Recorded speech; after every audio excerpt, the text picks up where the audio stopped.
All right, we'll call the meeting to order. We can stand for the pledge.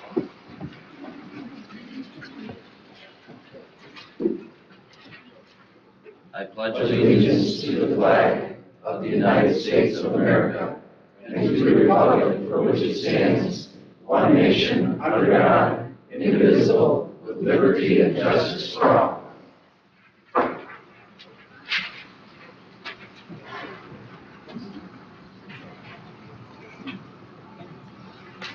Thank you.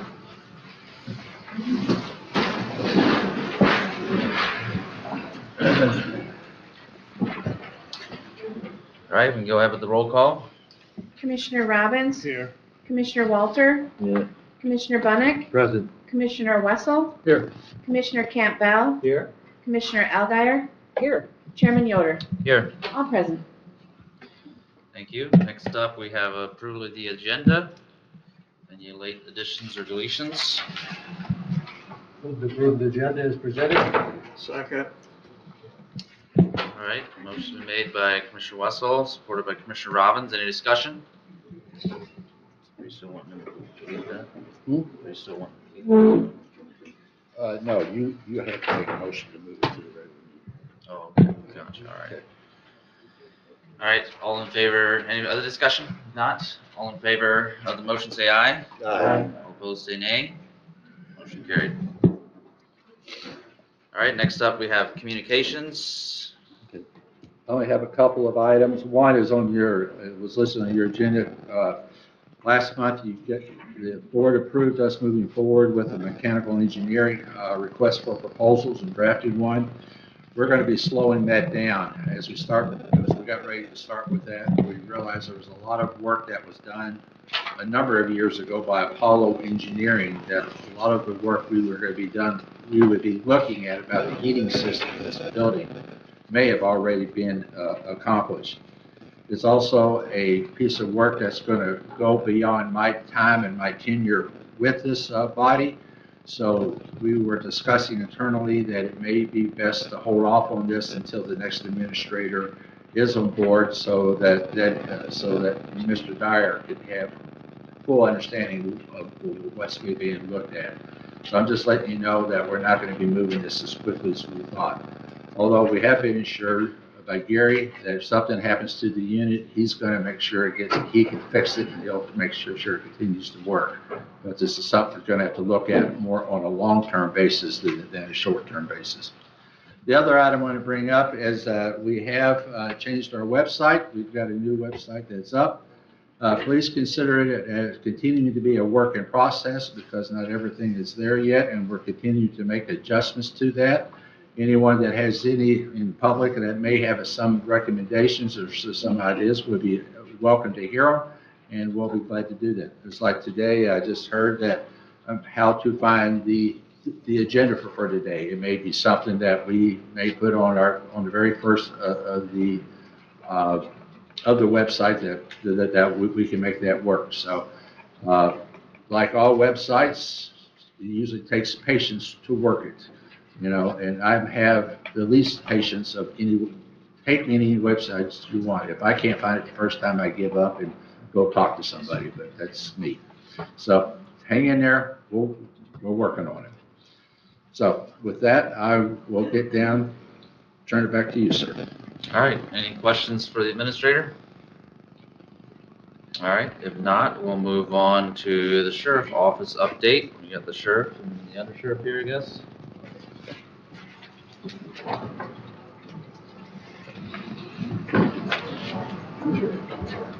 Morning. Good morning.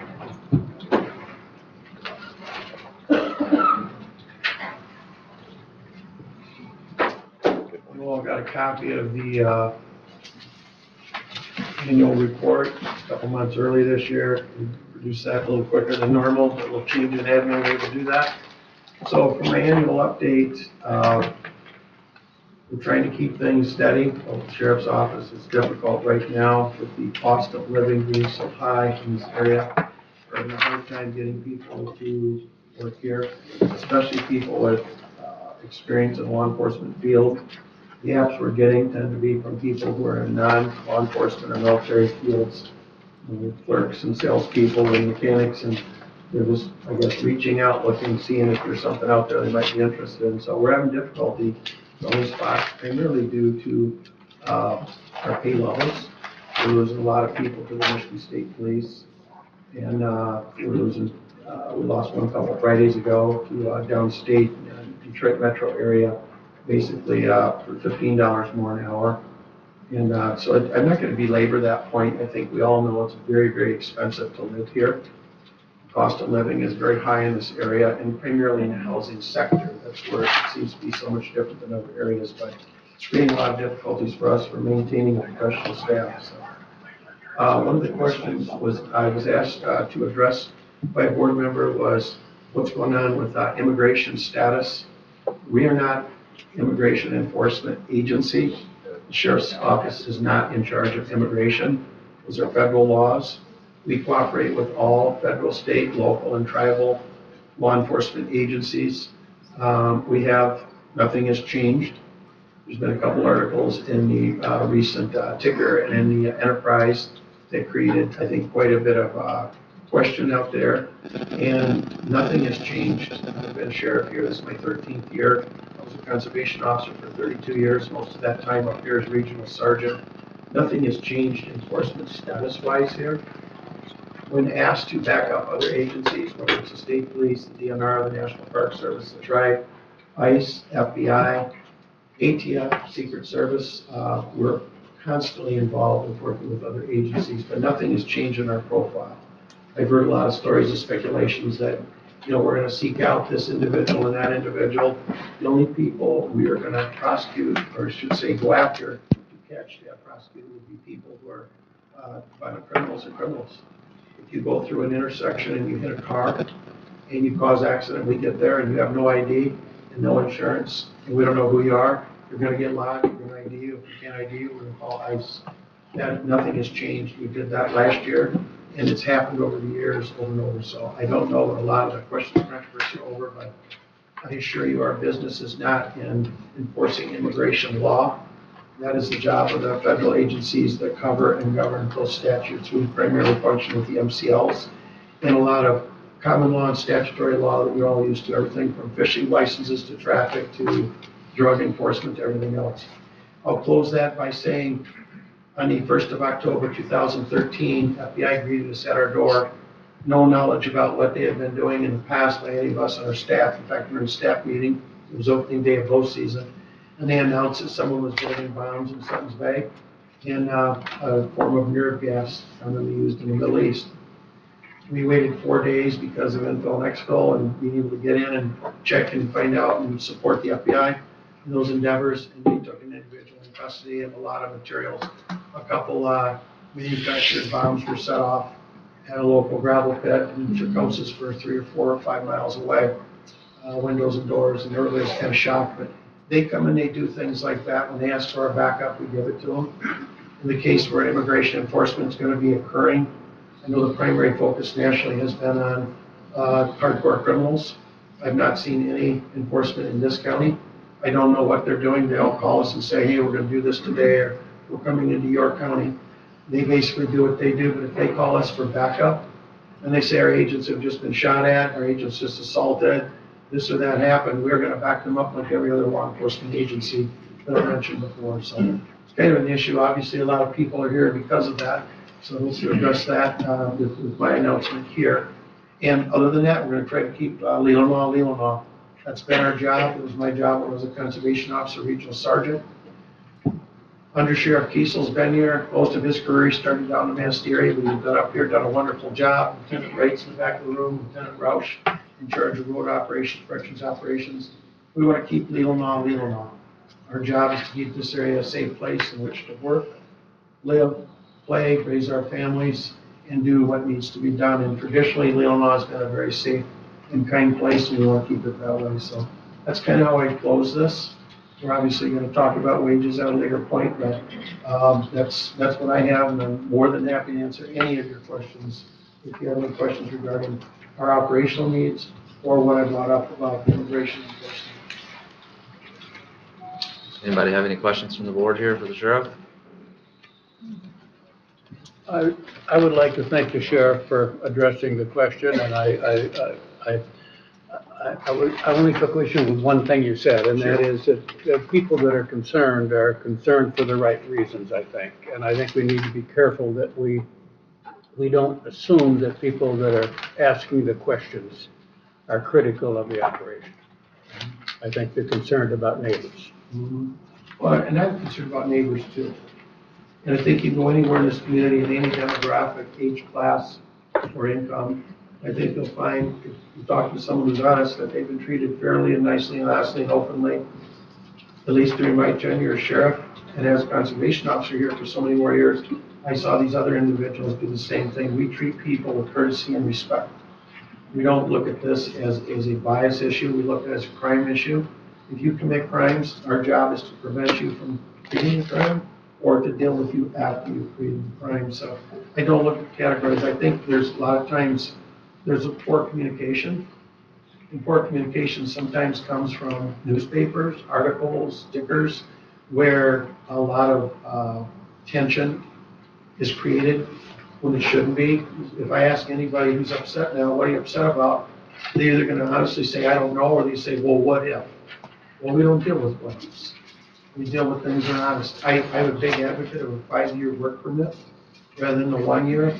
Our employers, our roofers, our concrete people, our workers, our farmers, they need employees. We have migrants who are willing to work. We have people who like to come to this country and be permanent residents as well. Our system right now allows for a visa to go for 1 year, and you have to pay your fees again, you have to be investigated again, you have to be licensed again. Why is that not a 5-year permit or something that's more workable for both our employers and our laborers, where the laborers are from here, where they're from outside the area as a migrant labor force, where they're intending to live here. Let's work together instead of against each other, and let's look at something like my proposal of a 5-year work permit. I think that would help nationally. And I don't think anybody on this board or in this room opposes people who rape people, child molesters, murderers being deported or sent back to wherever they're from. If they're not legally here, and if they're from here, put them in jail here. We don't deal with crime in a political manner. You're either dead or you're dead. You're either from here or you aren't. So I look at that as, let's get a work permit that's workable. Let's get an H2, 1 visa, or whatever they're called. Let's get that expanded to 5 years, make it easier on everybody. As Forrest Gump would say, that's all I have to say about that. Commissioner Elgar? So another concern, and so thank you for addressing this. I guess I want to preface with saying the police here have always been helpful and friendly. I was pulled over a couple days ago at the intersection of 204 to go south. And I pulled over because I was talking to somebody and I knew I'd lose my signal really soon. And one of your police officers slowed down to make sure I was okay. And I appreciated that. And because we have always had that kind of relationship, there's a real conundrum when what we're told is that ICE will go into schools. 8-year-olds don't need to see that kind of thing. Screaming little kids. I agree. Terrified little children. When they go into churches. But I don't think... And I hope you will help with that. And our farmers desperately need our workers. And yes, you've got a really good idea. Send it up a few levels. He's your guy. Go for it. But if you will help protect our school children, I don't know if you can do that. But if you can help keep ICE agents out of our schools and churches. But I've been here quite a while and I haven't seen that. I know, but that's what we're told Will happen. That's exactly what So I'm saying. just saying, if you could help us with that. Yep. The thing is, a lot of rumors happen, a lot of ifs and all that. I've not seen that happen. And I'm pretty aware of what's going on law enforcement wise. So I don't see that as being the purview of the vets to come into schools and churches. You know, people always throw up worst case scenarios if they can, try to inflame things and so forth. I just can tell you that since being sheriff, that hasn't happened in this county. And I hear it continuously at one school in particular. And when I ask for details, well, that wasn't when I was here. Well, that was when someone else was here. Well, I heard this or I heard that. The simple fact is they don't tell us, they being the feds, they're going to do this or that unless they need our backup, like the situation with the bombs in Sutton's Bay and the nerve gas in Sutton's Bay. But I've not, and that's has been one particular controversy. Well, they came to the school, they went in and ran separate. No, because I'm in those schools a lot. I've done personally 45 boots on the ground visits to our schools since September 8th. I personally. That doesn't include what the undersheriff, the lieutenants, the other deputies are doing. Our presentations, our K-9, we're in our schools a lot, walking around to make sure bad people know we're in there, good people know we support them, we support the children, we support the school administration. So when the rumors start, that's why I brought this up. When the rumors start, let's squelch the rumor or raise your hand, tell me when, where, and how. But it doesn't happen. So you can be assured we're going to treat people fairly and responsibly, and that's our job, to protect people and resources and infrastructure. We'll continue to do that. In all fairness, that's not a rumor, it's coming from the very top. So anyway, I'm glad to hear you say that, though. All right. Do you have any other questions for the sheriff? Mr. Campbell? Yeah, thank you for being here. I always appreciate your report. And since I am far from the streets, I'm always wondering what causes differences within them, and this is more subjective than objective. You have the lowest, the county had the lowest number of index crimes in 5 years, which is good on all of our behalves, and especially those who look over such things. So I wondered if you had any insight into that.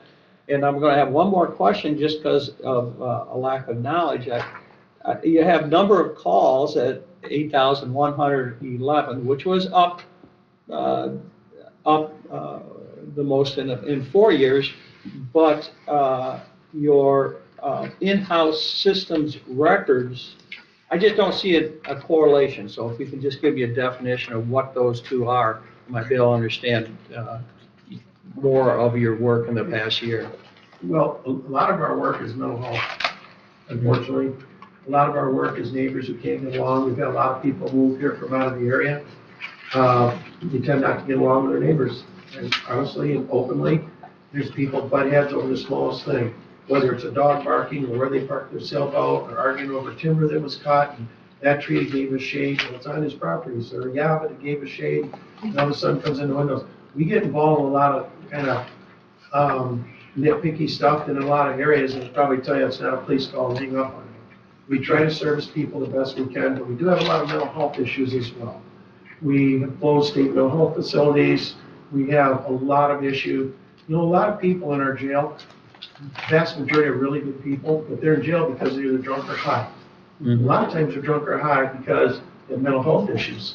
And they're either not properly addressed by the medical industry or they're addressing them themselves with illegal narcotics. Most people, after in jail a couple, 3 days, and they have their DTs and they have their first bowel movement because they've been on some opioid or something, become very normal, good people, and they serve their sentence and get out. Sometimes jail is a safe place for people, but jail is not for everybody. Nor is our getting involved in everybody's kibitzing for everybody. We don't need to be in neighbor disputes over trees that are cut. It's either on your property because it's his or it's yours. Cut it and don't call the police, but unfortunately we do. So our calls, the more people we have moving this area, the more conflict we will have. We will have less index crimes, which are rapes and murders, and we just did 2 wonderful CSC, set people away to prison for child pornography. I mean, just literally, I signed a paper to the deputy this morning. You did a great job. Congratulations. That's an index crime, and then we have people arguing over shade trees or where settlements are cut. So that's kind of why those numbers fluctuate. Your index crimes are down, which is really good, but your overall complaints are high, and that's because of mental health issues. And the neighborly thing. Yeah, and a lot of that's mental health. Honestly, if you can't get along with your neighbor, either get a beer, sit down and work it out, or just don't talk to each other. But when you sit there and kibitz and call the police constantly, I can show you logs where people call just constantly their neighbors. Yeah. It's like, that's all stress for officers that the general public doesn't see. It doesn't show up in terms of an arrest or putting someone in prison, but the wear and tear on the deputies is tough. Thank you. All right, my goal was to keep everything at 15 minutes, so his 15 minutes is up, so we'll move Perfect. on to the next subject. Thank you, Sheriff. Thank you. Good luck with that. Good job. All right, next up, we have family court update. We got Cameron Clark here. We think we have Cam. And the judge. Oh, there he is. You got me, but more importantly, you got our new judge, Stephen Georgia. Awesome, thank you. How y'all doing? Sheriff did a good job. I want to say that off the cuff. Well, yeah, I would like to introduce myself. I'm Steve Pachorka.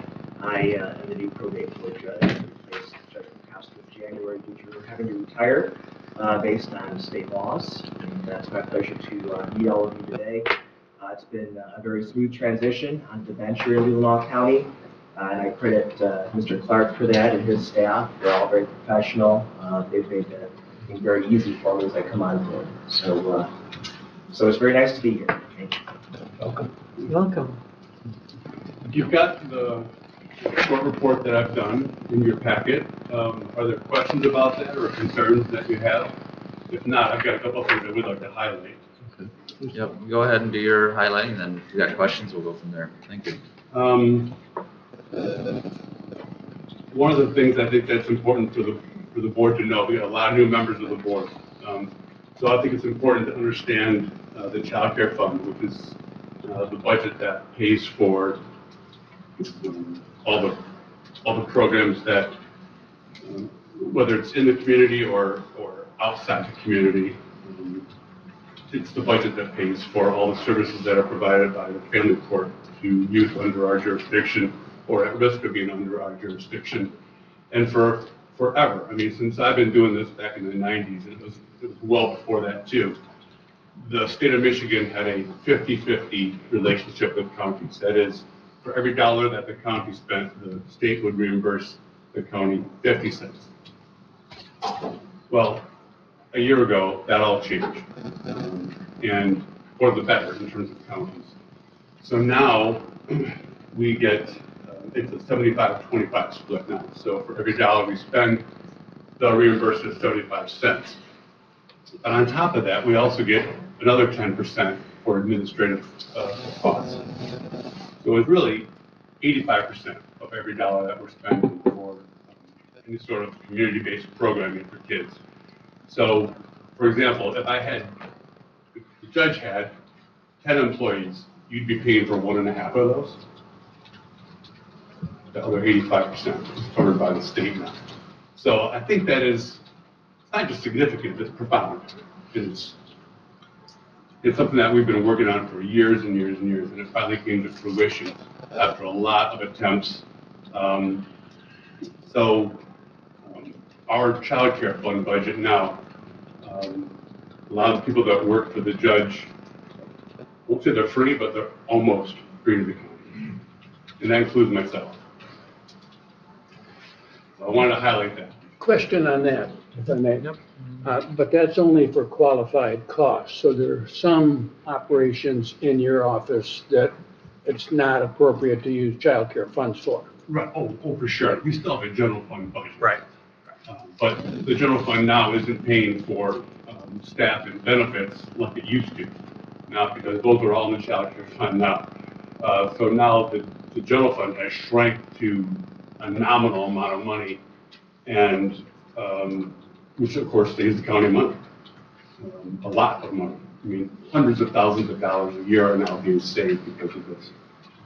So yeah, thanks for your question. Any other questions for Mr. Clark or the judge?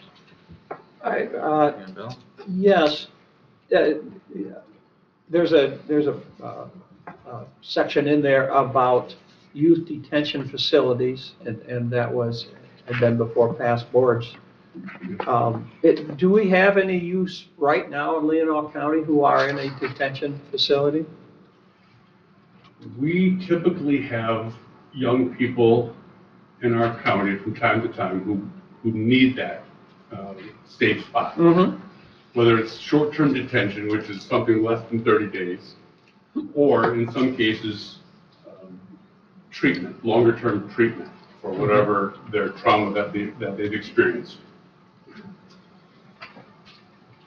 If we get a call now from a police officer at 2 o'clock in the morning, and they say, I've got a young person in the back of my squad car, they just beat their mother up, we need to place this child in a detention facility, I tell them no. That it's not available. And that stinks, because the officer is stuck with a kid in the back of their squad car and not knowing what to do with him or her. So I sent an email to Mr. Walter yesterday, because I see that he's on the JJ, that I think it's called a detention committee. And I sent him an email saying, it's not just detention that we're lacking, it's treatment. The sheriff highlighted the mental illness issues that they deal with in the adult system. Well, they'll start somewhere, typically at a much younger age. I got a report this morning, before I came down here, I got a report from one of the schools saying that a 9-year-old was pretending to shoot up his classroom. That's alarming, and that's not normal. And 9-year-olds aren't even considered to be competent to come into our system. We might do some sort of a diversion program with them, but you can't even petition a 9-year-old into court because they're just considered not competent to assist in their own defense. So I'll know that young person probably until he turns 18. They'll need our assistance in some way or another. So have I answered your question? I'm not sure. I'm doing a little bit of rambling. What I'm gathering is right now you don't have any in, but you would like to have that option should it be the best option in a typical situation. Yes. Okay. That's putting it mildly. Okay. The only other question is, it's not a question, just in your reports, I'm kind of a numbers guy, and you say you have 71 delinquency cases, and that's about average. It'd be nice to have that more tabulated by year so we can watch trends. And I would say the same for truancy numbers too. Sure. Just so we have, I mean, for us, the number 71 doesn't mean anything. So, thank you. Can I just comment on your truancy issue though? Yes. Yeah. So. I did go to school, but I missed a few. That's right. I heard you were truant. In the juvenile justice system, if you look around the state of Michigan, what you'll hear people in my position say is that they typically get petitions on truancy in May and June at the end of the school year, which is obviously fruitless. And you'll hear people say, well, the kid may have missed 80 or 90 dates, and we're just now finding out in May that this occurred, and the school year's lost, right? So a year ago, court met with all the superintendents and principals, and we came up with a revised system for Leelanau County, and all the schools bought into it. And it is a streamlined process by which parents are notified after their child's 5th absence, again by their 9th absence, and on the 10th absence, there's what's called a CAP meeting, which is a brainstorming session in the school where the parents and the child and the court are involved in talking about how can we resolve this truancy issue. And if that doesn't work, then we get a petition from the prosecutor's office. And so this year, as opposed to getting involved in May, we've already gotten 12 petitions starting in October on kids who are already showing signs of truancy. And let me tell you, that makes a world of difference. One of the leading causes of criminal behavior in children and eventually in adults is lack of success in school. It's one of the top reasons. So if we can get in earlier and stem the tide, we are so far ahead of the game. And what we're finding is that October referrals now are leading to attendance in school now in February. And it means the world. I just want to highlight that this is unique to Leelanau County based on my experience as a referee in Grand Traverse County where I dealt with juvenile truancy issues.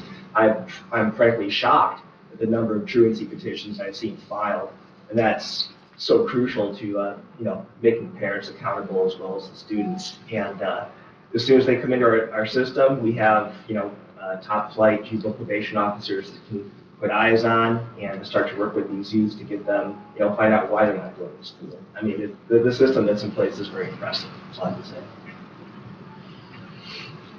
All right, thank you. We got any other questions? I would just like to say it's because we have a very impressive leader here. So thank you for both of you for your work with our kids. It's critical. So We have, thank you. I'll say, we have very strong school leadership in this county. If it weren't for them all saying we'll do it together, and we'll all do it the same way, this couldn't be possible. So, good for them. Thanks for your work with Yeah. our kids. I just, you talked about 9 new abuse and neglect. You talked about steady, the delinquency is steady, but it's still, happening regularly. And then you also talked about an increase in truancy. Now, the increase in truancy is, you think, because of the new program? Oh, for sure. Because, I mean, I know we have an early childhood program here, and from a Quebec study, if it's a poor program, it'll cause more truancy and drug abuse. So I'm just a little concerned about that we're seeing an increase here, and we have a early childhood program. So if it's poor, it could be causing that. But if it's good, then it's good, so. I can't comment on that. I have no idea Okay. what occurs in that program. But I can say that finding out about problems earlier on is better than finding out about them later. My sense is that the increase in the petitions filed is a result of the streamlined process that. All right, that's what I thought. Thank you. All right, Nice to see you all. I hope I get a chance to meet you, come on upstairs anytime and we'll chit chat. What we do is fascinating. It really is. Come on up. all right. Thank you. Thank you, appreciate it. All right, next up on the agenda, we have our Register of Deeds update. Jennifer Grant. Good morning. Good morning, A Jen. little bit lighter stuff to the table than what the first 2 departments do. I appreciate all that they do.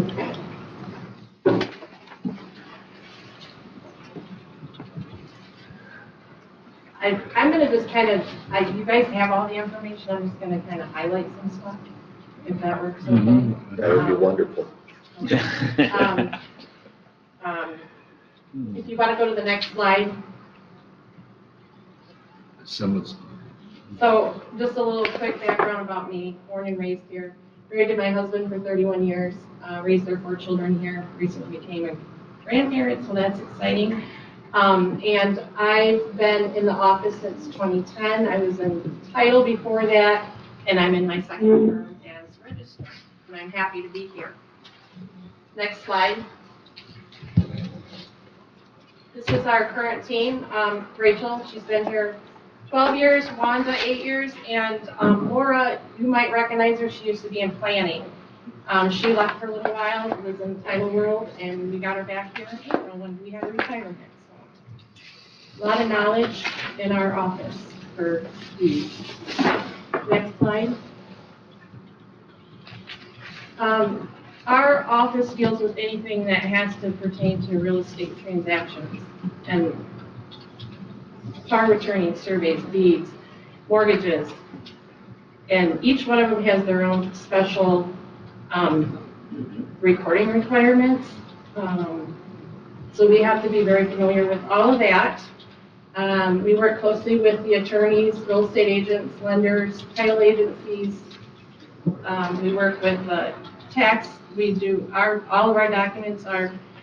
That's how they create the tax bases, and the assessors get their information. And I'm going to touch on a little bit later, but we are really crucial to the real estate world. What the documents that come through our office really run our economy here hugely. And I'm going to touch on that a little bit later with what's going on in Wexford. And that's a basic overview. Next slide. The documents that we have available are back to 1863. We continue to work on these to get them in the system. back further and further. So we're working on that. Next slide. The revenues that are brought in, each document that comes in, there's a $30 reporting fee. So I broke it down to where everything, we have a $4 fee that goes to the state remonumentation program, and the surveyors, surveyors that are going out and resurveying each of the points, and that money goes towards that. We also have an automation fund that was created for upgrading technology and upgrades in the Register of Deeds office. So $5 from each document goes to that fund. And then the rest of it goes into the general fund. Next slide. Our office also collects the real estate transfer taxes. When a document comes in, the money that's on the document, we collect the tax for that. Part of it stays in the county and some of it goes to the state. We also do the tax certifications. When one of those documents comes in, we send it down to equalization. They map out the document, make sure it matches the tax roll. They put a tax number on it. It then goes to the treasurer. The treasurer puts their stamp on it to make sure the taxes are paid, because you cannot record it until taxes are paid. And that's a $5 fee, up to 25 descriptions. And that goes, we collect that fee. We also do copies and website fees. And that money is all retained by the general fund, and those fees are there. Next slide.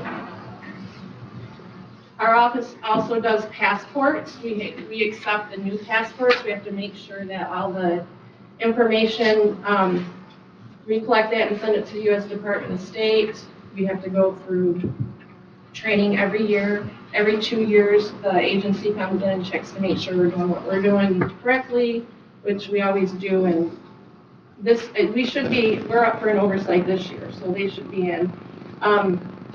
Current fees are there, and we are back to pre-COVID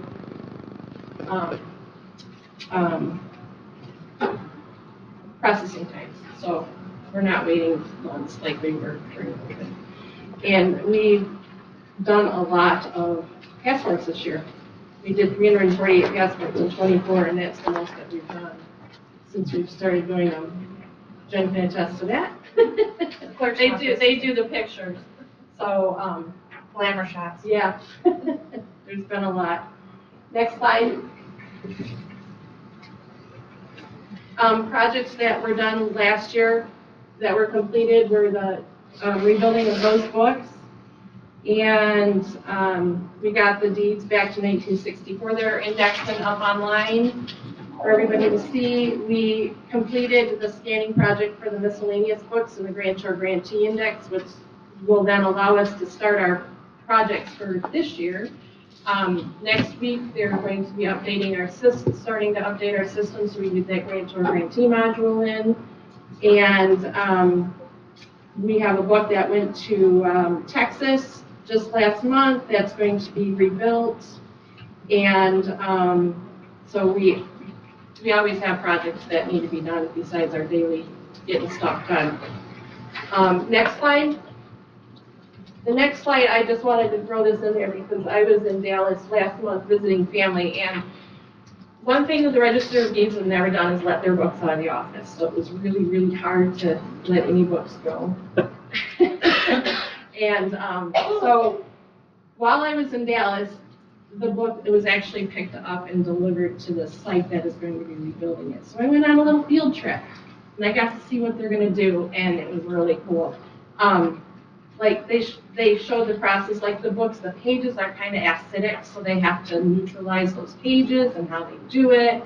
And you can see one of the maps here that's in the book during the intake. That is going to come out of the book and it's going to be redone like the picture on the left.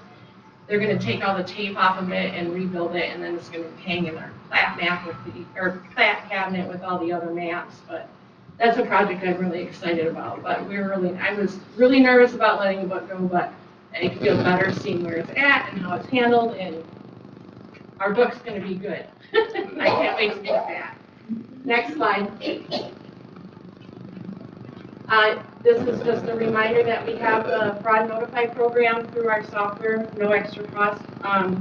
Go in, get signed up for it.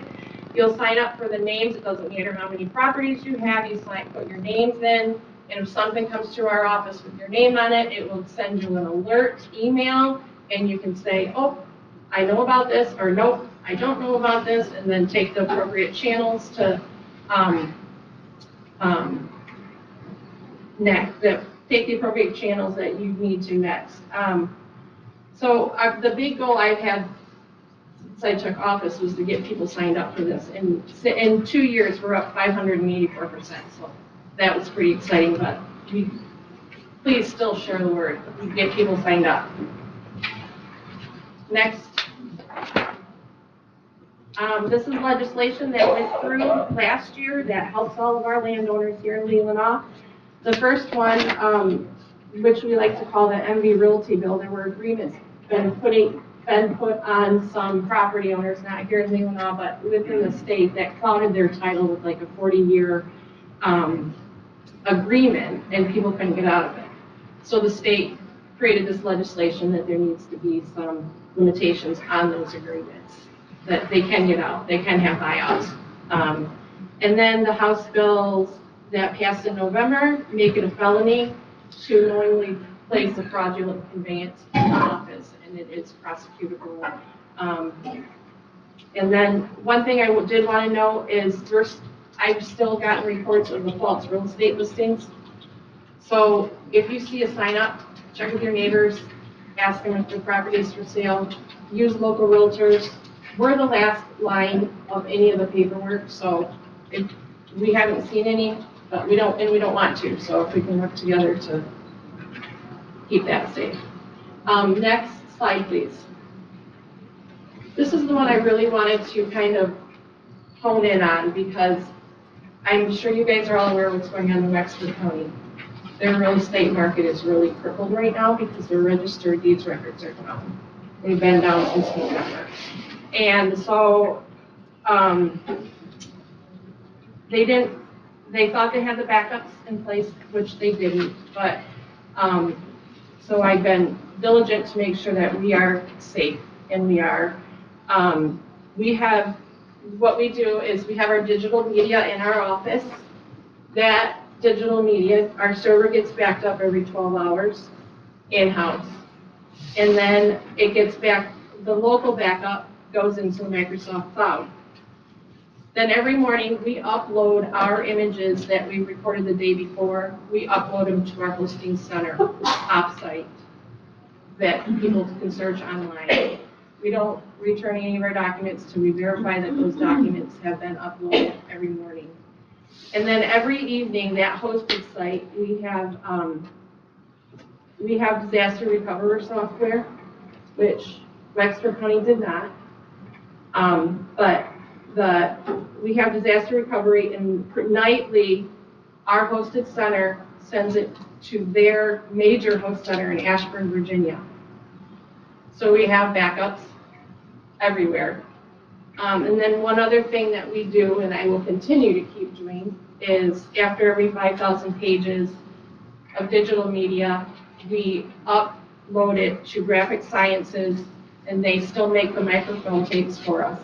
We have a microfilm tape here in-house, and we also store one down in the gypsum mines in Grand Rapids. And I did put these pictures on because a couple years ago I was down in the gypsum mines checking the film to make sure it was good. And Why gypsum mines? down in Grand Rapids. But why gypsum mines? Because it's a constant temperature all the time and it never changes. Huh.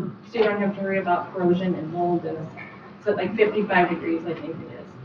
Okay. So we have the paper, we have paper copies, digital copies, microfilm tapes, and we have to do the reception books and the grantor grantee indexes. So we still have all the paper copies of grantor grantee indexes and of the reception books here. It takes up a lot of space, but by law we have to have all of them. So Wexford County, their backup, they in 2016 decided to go with a different backup company. and they weren't being backed up since 2016. So they continued to microfilm. They've had to pull the microfilm out of the gypsum mines, and they're rebuilding their system. They had a ransomware come in and wipe everything out. And the Register of Deeds office was the last one that they had gotten to, because they had to get the sheriff up and running and all the other departments. They didn't know, it took them a month and a half before they knew they lost everything. And it's crippled their real estate market. There's people living in hotels, there's people that have lost mortgages, and people that have sold the house and can't get the new one because the title companies will not insure that period of time that they can't search. And so if you think about our market for a minute, we have $1.5 million home, but it can't be insured, and the bank won't, they can't get a mortgage for it. So you now have, maybe somebody will come in and pay cash, but they'll pay $800,000 instead of $1.5 million because the real estate records are missing.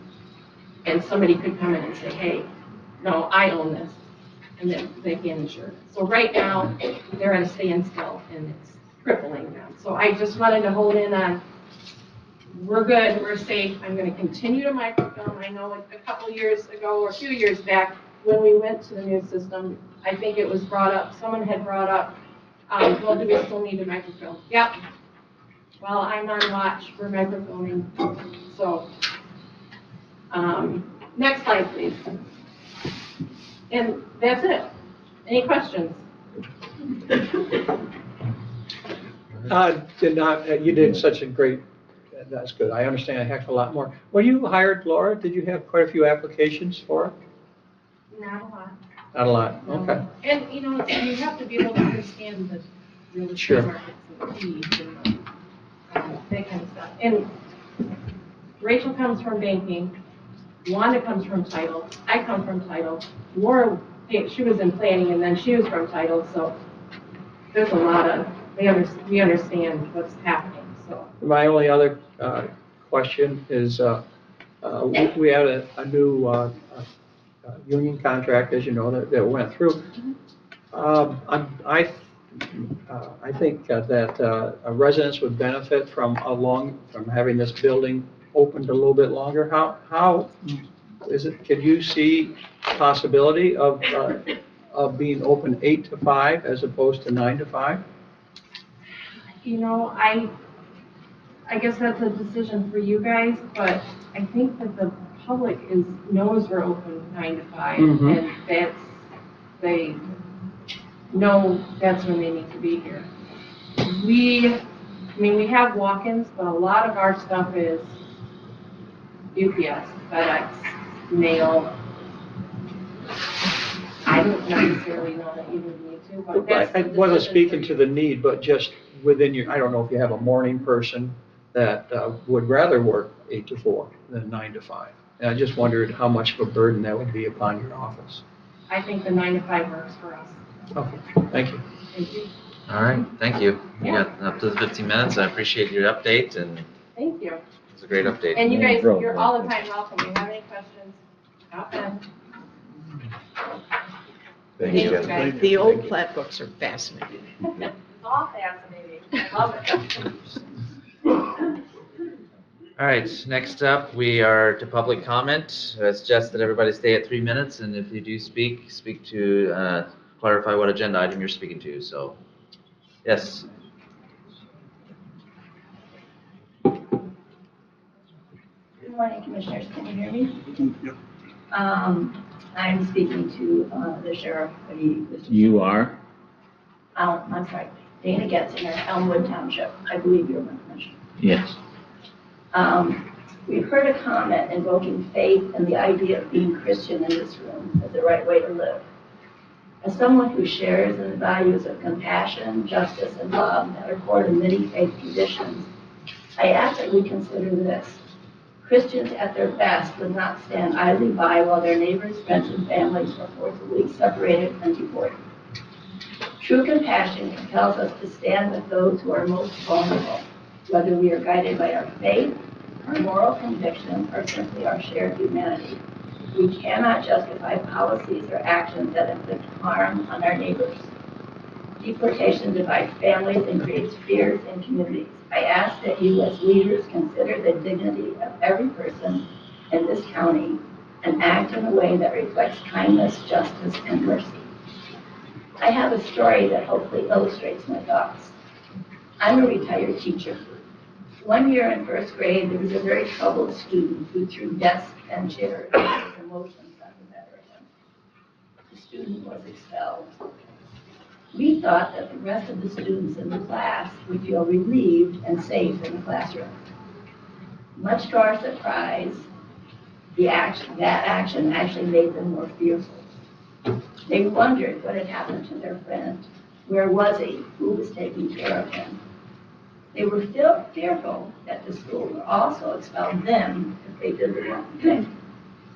The children no longer trusted the adults to help them, only that they might also be removed from the school. They wanted the adults to help them work and play together, not make them disappear from the school. I've spoken with parents that were at Leelanau during the ICE incident a few years ago. Their children were traumatized by watching the change in their friends' demeanors after their parents had been picked up by ICE and taken to Sault Ste. Marie. Separation of people to say some belong and some don't is, in my view, not very Christian. And I know some sheriffs have decided not to cooperate with ICE. That would be really nice. But I think a lot of fear in our community has taken place because of this. And I don't think it's fair that people no longer feel safe to send their children to school or go get groceries because they're afraid they're going to be picked up. So I ask you to think about that. Thank you. Thank you. Do you have anybody else with public comment? Yes, ma'am.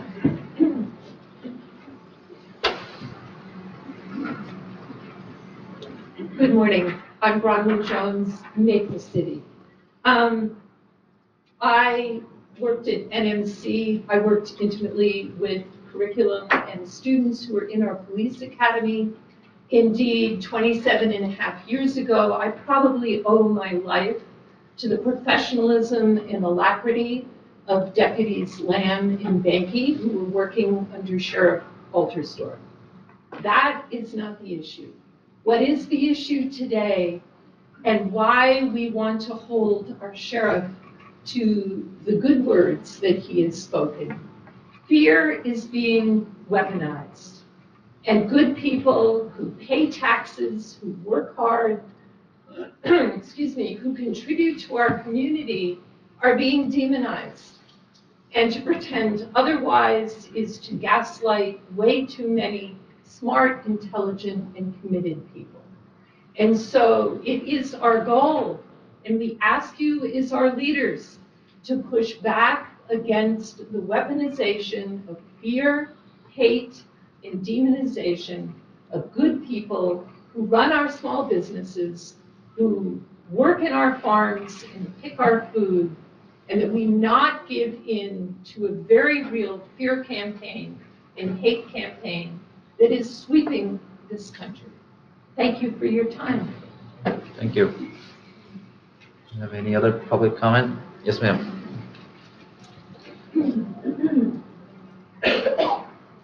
Hi, Linda Dewey, Glen Arbor. Well, I'll start by first of all saying I agree that we should be attracting the best law enforcement officers possible, and if that takes a higher wage, then maybe we could find a way to do that with all the high taxes that are being paid now by these high-paying property owners.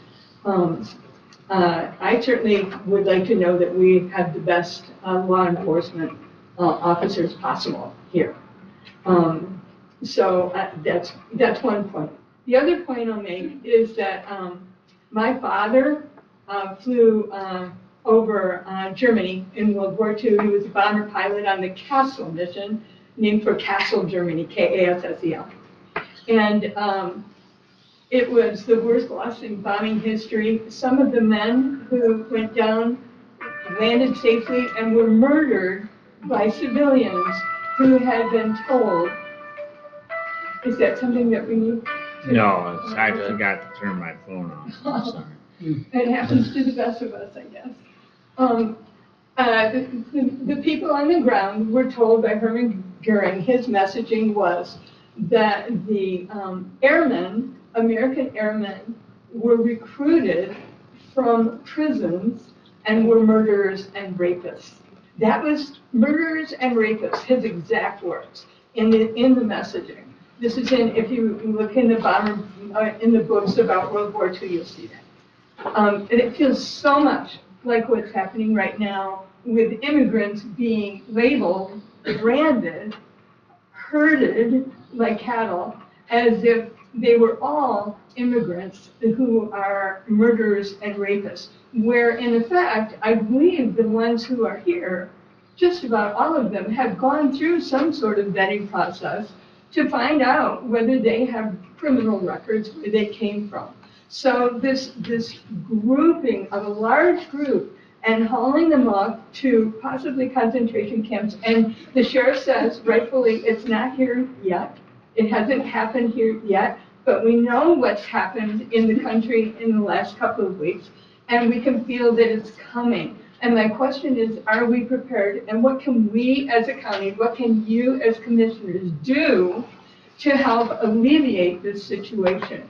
And one of the things that is occurring to me now is that do we have some kind of a task force? And I'm not sure if it comes under your purview or not, but is there some kind of a task force that can go in and help these people who need documentation, who don't have it? Is there a way we can go in without intimidating and help them All right, get the thank you, Linda. documentation that they need? Your 3 minutes Thank are you up. so much. Thank you. Thank you. All right, Mr. Wiesner?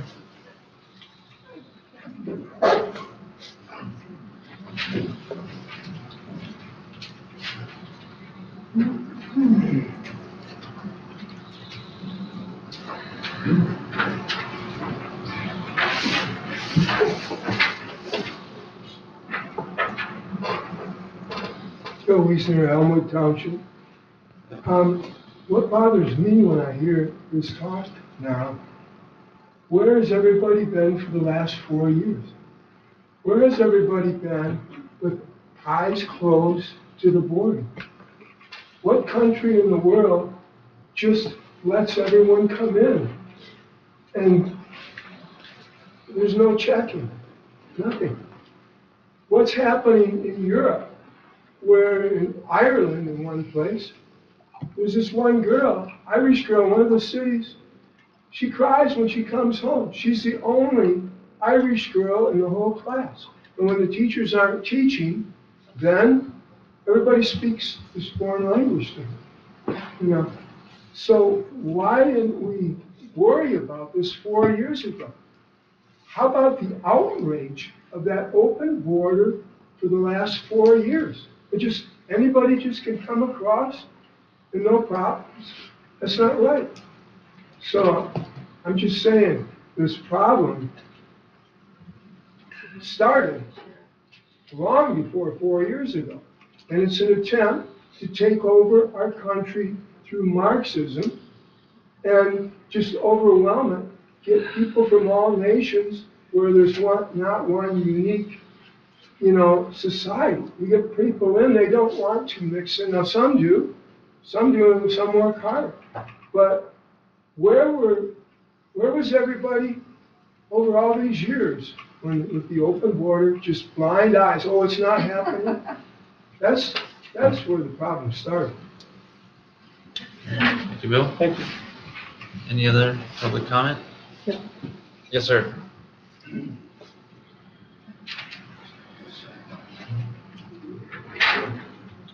Scott Richards, Green Lake Township.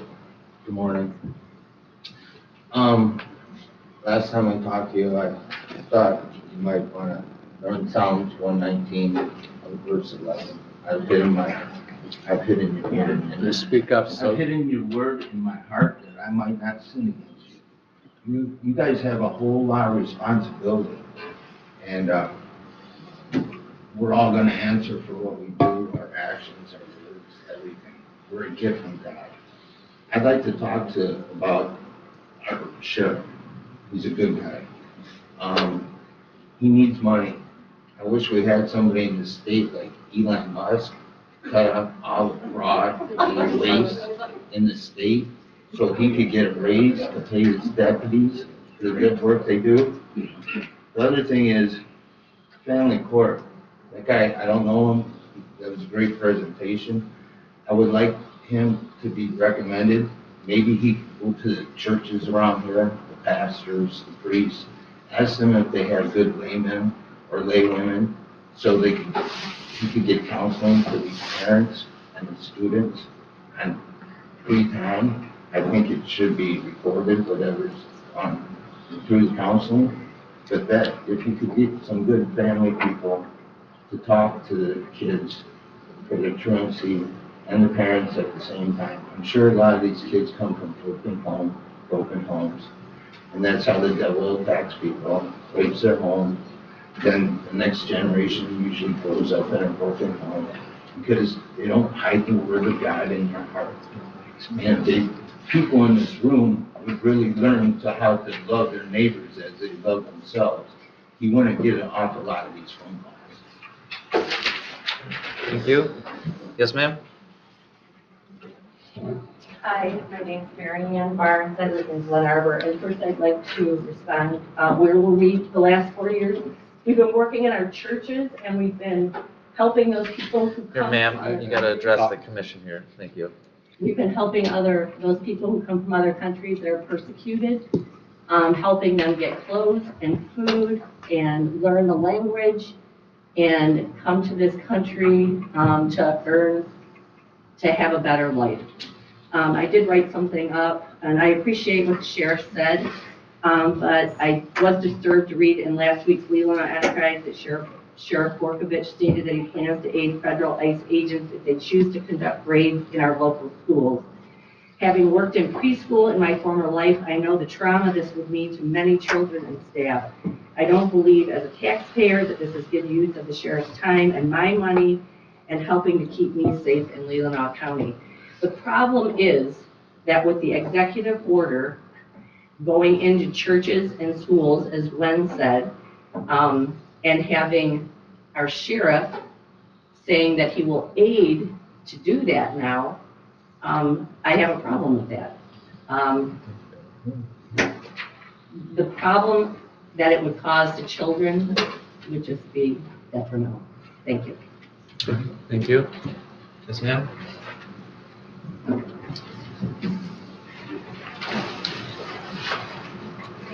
Good morning.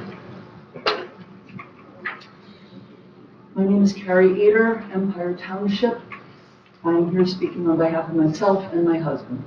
First of all, thank you to all of you for the good work you do for our community. Really appreciate it. It's unclear at this time whether or not Leelanau County will attract national attention when it comes to the rooting out of immigrants. Given its unquestioned beauty, it would be a shame to sully its reputation with acts of cruelty.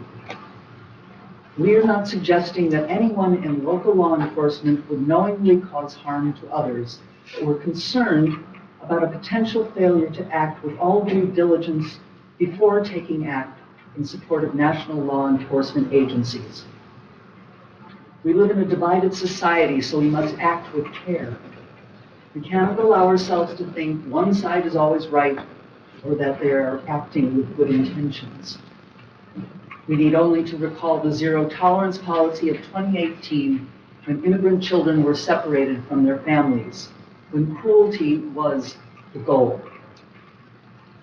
If members of the Sheriff's Department are approached to assist federal agents with finding persons in our county, please remember that we live in an age of misinformation. Before acting purely on trust, consider your knowledge of local situations and how you can best serve all the residents of the county. When anyone takes on the role of judge, jury, and prosecutor and executioner, they run the risk of engaging in cruel and unusual actions towards others. Given the potential for mistakes, remember that in addition to trusting the information that motivates a police action, accountability requires that one verify before acting. Thank you. Thank you. Thank you. All right, we got somebody in the back, and then we got Mr. White over here. Hi, everybody. I have to apologize, I'm a crier, but I'm tougher than I sound. My name is Tricia Gordon, I live in Pleasant Bay. I want to thank Sheriff for his work and what he does. Obviously, this is a very passionate issue, right? I want to thank him for what he does, I want to thank him for the words that he shared, and everything that he says sounds really good, so I just want to say, please maintain that level. Sorry, it's really hard for me to talk to him and not talk to him. To maintain that level of just stability and sanity that you were communicating to us. And so thank you. And as you're dealing, it's going to happen. It hasn't yet. It's going to happen. I implore you to remember that these are people who deserve to be treated with dignity. The God I serve says that people should be treated with dignity. He made them in his image. And he loves them. I love them.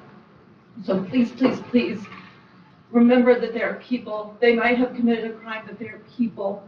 And they should be treated with dignity and compassion. So I just ask that you maintain sanity. I want to go on the record that America is a people.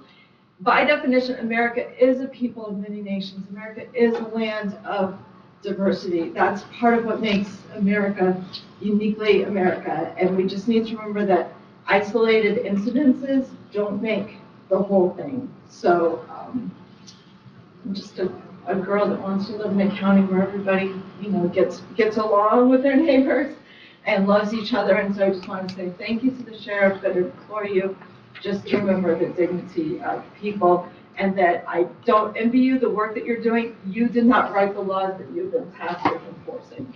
So I want us to remember that for him as well. Thanks. Thank you. Thank you. Mr. White?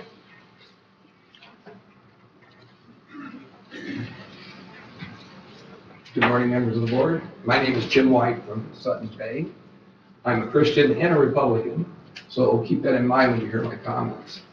We're hearing a lot about the issue of illegal immigration, and one of the reasons that I came here today was because I saw some communication that indicated that it was going to be an issue that was going to be addressed this morning. And so I felt I wanted to show up here and support the sheriff at his viewpoint. I think it's rather odd that a country that prides itself on law and order would find it controversial that a sheriff would support the legally empowered law enforcement authorities of this country. Talk about divisive, you really can't get worse than that. The other thing is, as mentioned before, we do have an illegal immigration problem. Even sanctuary cities that were on the vanguard of saying, hey, we're going to let illegal aliens populate our cities and we're going to support them to the hilt, are reversing their policies because they're realizing they're just bankrupting them. We don't have that problem in Leelanau County. We obviously have some illegal immigration, but I have not seen any sign that there's the police going into our schools or doing any of the other horrible things that are being described here. Once again, we have a party that tells us they're about unity, but then they constantly use divisive language.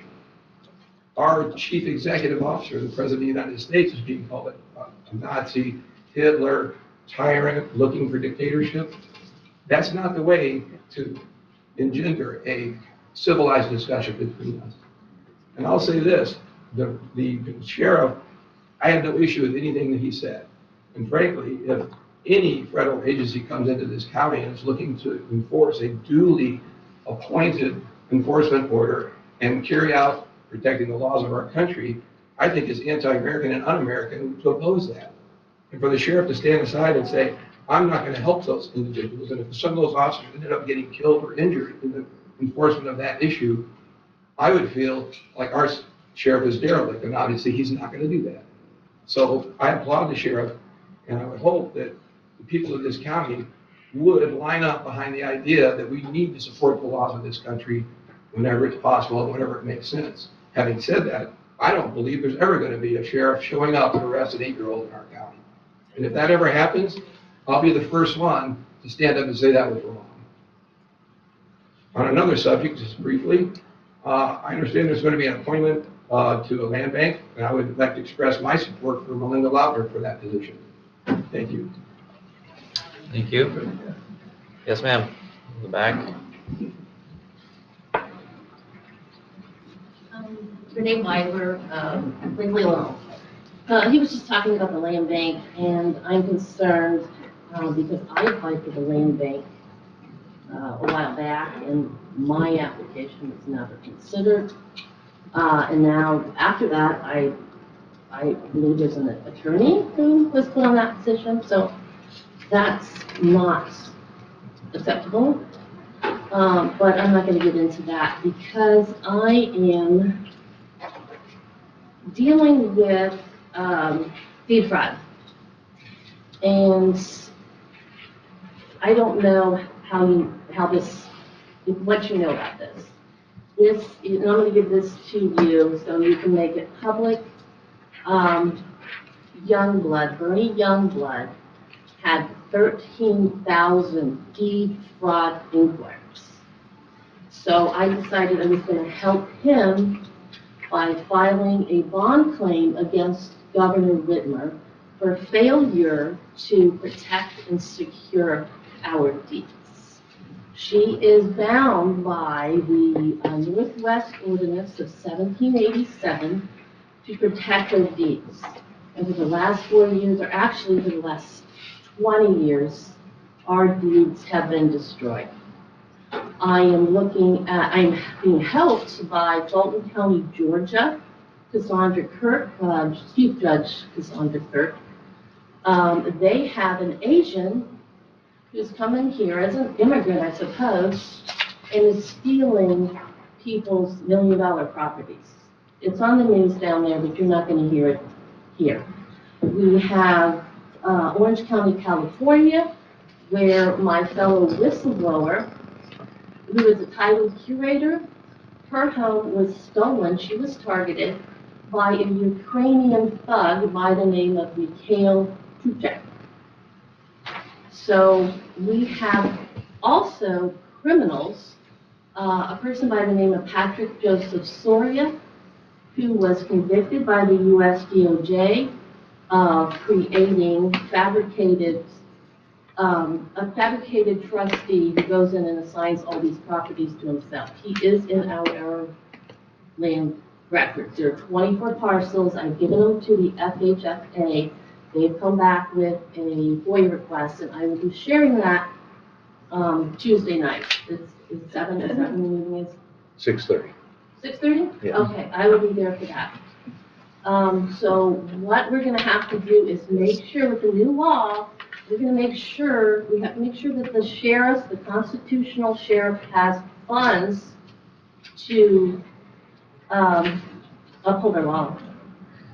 Because our laws have not been upheld for maybe 20 years, but the last 4 years it's been really, really bad. And so we're all going to be doing this on a county level. We have a group called Renee, thank you. Your Reset. 3 The minutes Great are up, Reset. so Okay. we'll have to Thank you. have another public comment at the end. Yes, ma'am.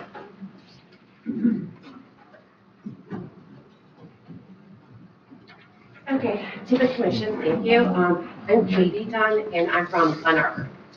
This regards the sheriff. I volunteer at a food pantry here in Leelanau County. And we must ensure that every person, every human being feels safe and supported in that environment, not terrorized. They are our neighbors who are marginalized and vulnerable, facing food insecurity daily. They are folks in need who deserve compassion, not intimidation. We cannot claim to be Christians if we do not follow our own faith. As Luke 3:11 reminds us, whoever has 2 shirts should share with the one who has none, and whoever has food should do likewise. Thank you for your time. Thank you. Thank you. Yes, ma'am.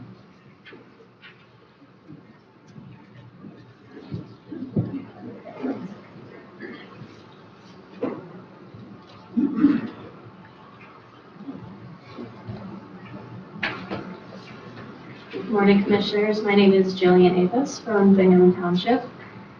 I'm here today because of Leelanau County's cooperation with ICE is a policy that harms our community. While immigration enforcement is a federal responsibility, our Sheriff's Department is choosing to spend local resources assisting ICE, a decision that makes us all less safe. When law enforcement is seen as an extension of immigration enforcement, our immigrant neighbors, documented or not, become afraid to report crimes, serve as witnesses, or seek help. This creates an environment where criminals go unpunished and trust in law enforcement erodes. Community safety should be our sheriff's top priority, not federal immigration work. Beyond public safety, this cooperation also affects our local economy. Leelanau County's farms, businesses, and tourism industry rely on a stable workforce. When people fear deportation, they stop showing up, disrupting local businesses and harming economic growth.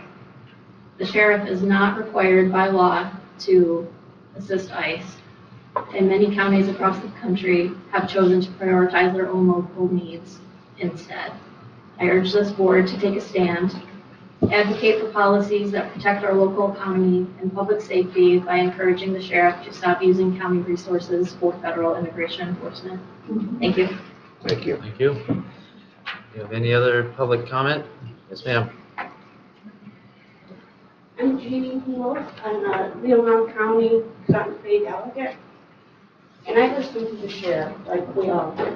I took away something completely different than what this party did. Most of the people did. I don't see the sheriff supporting ICE. He said if they ask him to come in and help because there's something going on in our community that's unsafe for all of us, he would respond. But he is not a part of ICE. He doesn't plan to go out and start collecting migrants.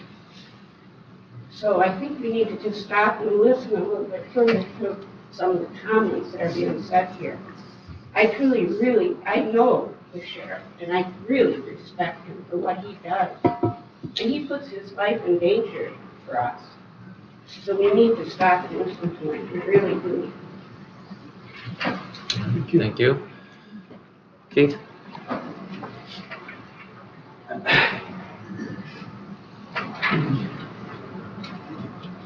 Keith Baddoon, Leelanau Township. Pledge of Allegiance says that we are a republic. We are not a democracy. We are a republic. A republic is laws. Okay? Now, immigration has laws. If we are going to discontinue immigration laws, let's discontinue speeding laws. Let's just start all the laws out and live the old Wild West. But we do have laws. My other point is if people want to come to this country illegally, not going through the proper ways, come here illegally, why don't these people that want to support them go to Mexico, go to Venezuela, and turn their country into America? Problem solved. So I don't care if people laugh about it, but we have laws. If we're going to break the laws, let's just start breaking the laws. Otherwise, I support Sheriff Mike to uphold the laws for this republic and this country. Thank you. Thank you. Any other public comment? Yes.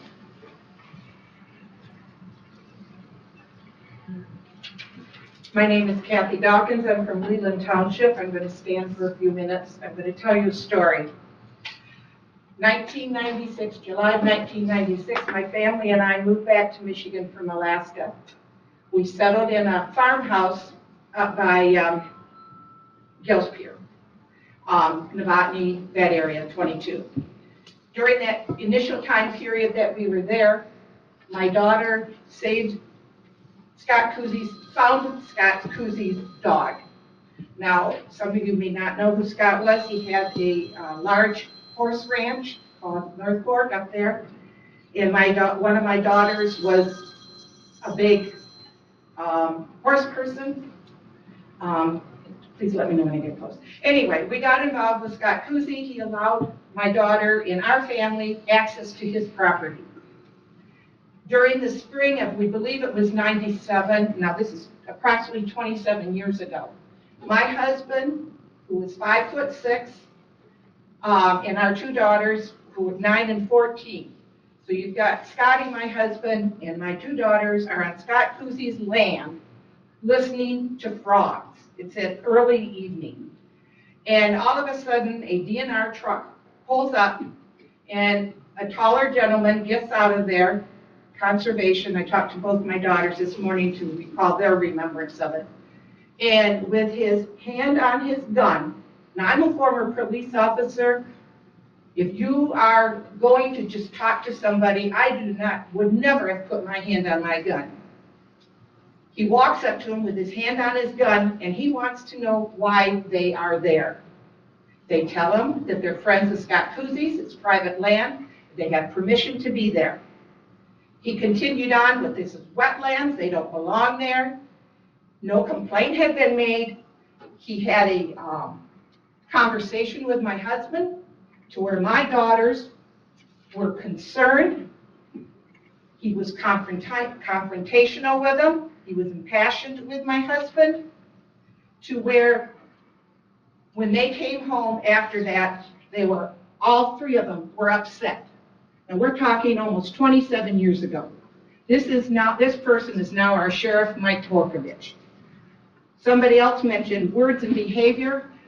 Sheriff Mike can give me all the words he wants, but his behavior to my family when we first came to Leelanau County shows a different attitude than what he is saying now.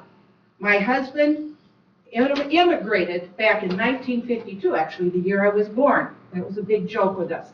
He immigrated from Scotland. He went into the Air Force for 4 years during the Vietnam War, fought for this country. Kathy. During that time period, he became a citizen, and for him to be treated like that is unacceptable, and that's what Torkovich wants to do with immigrants now, and I'm wrong. It's wrong. Thank you. Any other public comment?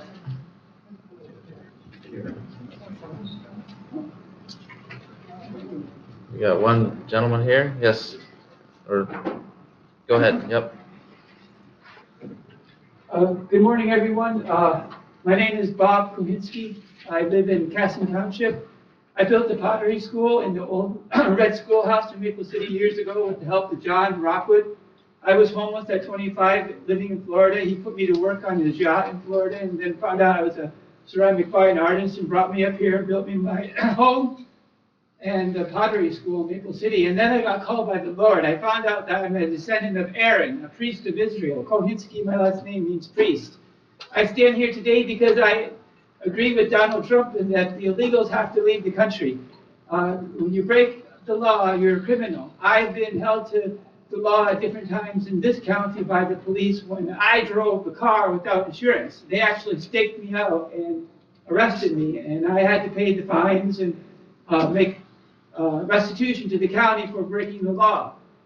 The immigrants that are here are illegal, and they need to be removed, most basically because the Democratic Party has designed a way to plant individuals throughout the voter precincts throughout the country to change the voter rolls so that we would end up with a one-party system, like China. If you have a one-party system, you're not going to have a constitutional republic. You'll have a democracy. We're not a democracy. We're a constitutional republic, and a Christian one. Barack Obama said we're not a Christian nation. We are a Christian nation. Our founding was on Christianity, following the laws of our God of Israel. It's not our own laws that we follow, that we individually have. And I'm wrong with you. The United States should uphold and allow our police officers to go after these illegals and not look the other way, not pick and choose which laws you're going to follow in this country. The illegals are here by design of the Democratic Party that is being shown to be completely corrupt in everything they've done over the past 2 years and through the Obama years. And if you look up in the Bible, Luke 10:18, what the Lord said, that verse, the Lord said, I beheld Satan as lightning fall from heaven. Satan is a Hebrew word that means adversary. Lightning in Hebrew is barak, and fall from heaven in Hebrew is Obama. It's not by coincidence that this parable is being revealed now and has been revealed, because Barack Obama has lied to the American people. He's not a Christian, he's a Muslim, and a gay Muslim. His original name is Barry Torakoro. Barry Torakoro. And Michelle Obama is a transvestite. Michael LaVaughn Robinson is his original name. This is well known. We're done. This is the agenda. The corruption Sir, of our thank you. country, the Your- insurrection is your taking 3 minutes place, are and up. we're Thank equal you. to a part of that. Thank you. We got one gentleman in the back there that had his hand raised. 3. Is this the first or the Yeah, second? the first. First. Yeah. Oh, my Lord. Oh, shit. Oh, shoot. I'm sorry. All right. Agenda related? Yes, please, yep. The clock already started.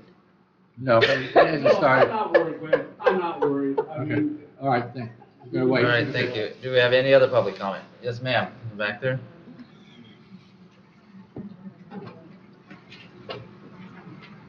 Hi, my name is Heather Hunter. I'm Elmwood Township. I wasn't actually going to speak today, but that was pretty spectacular, so I thought I'd make a comment that we were not founded with any religion. We're also not a country that has an official language.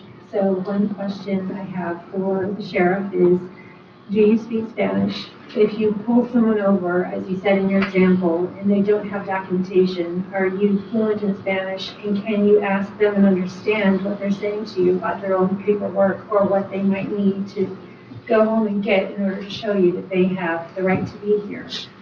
I also don't think that with the shortage of staffing, that you should be spending your time helping the federal agency.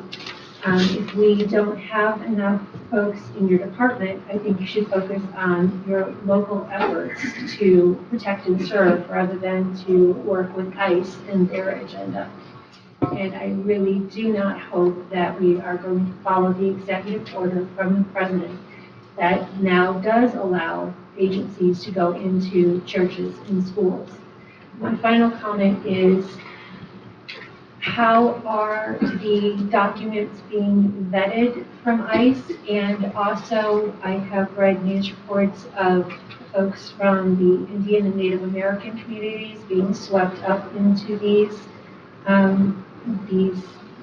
incidents, and I would like to make sure again that that's not happening here in our county. Thank you. Thank you. Do you have any other public comment?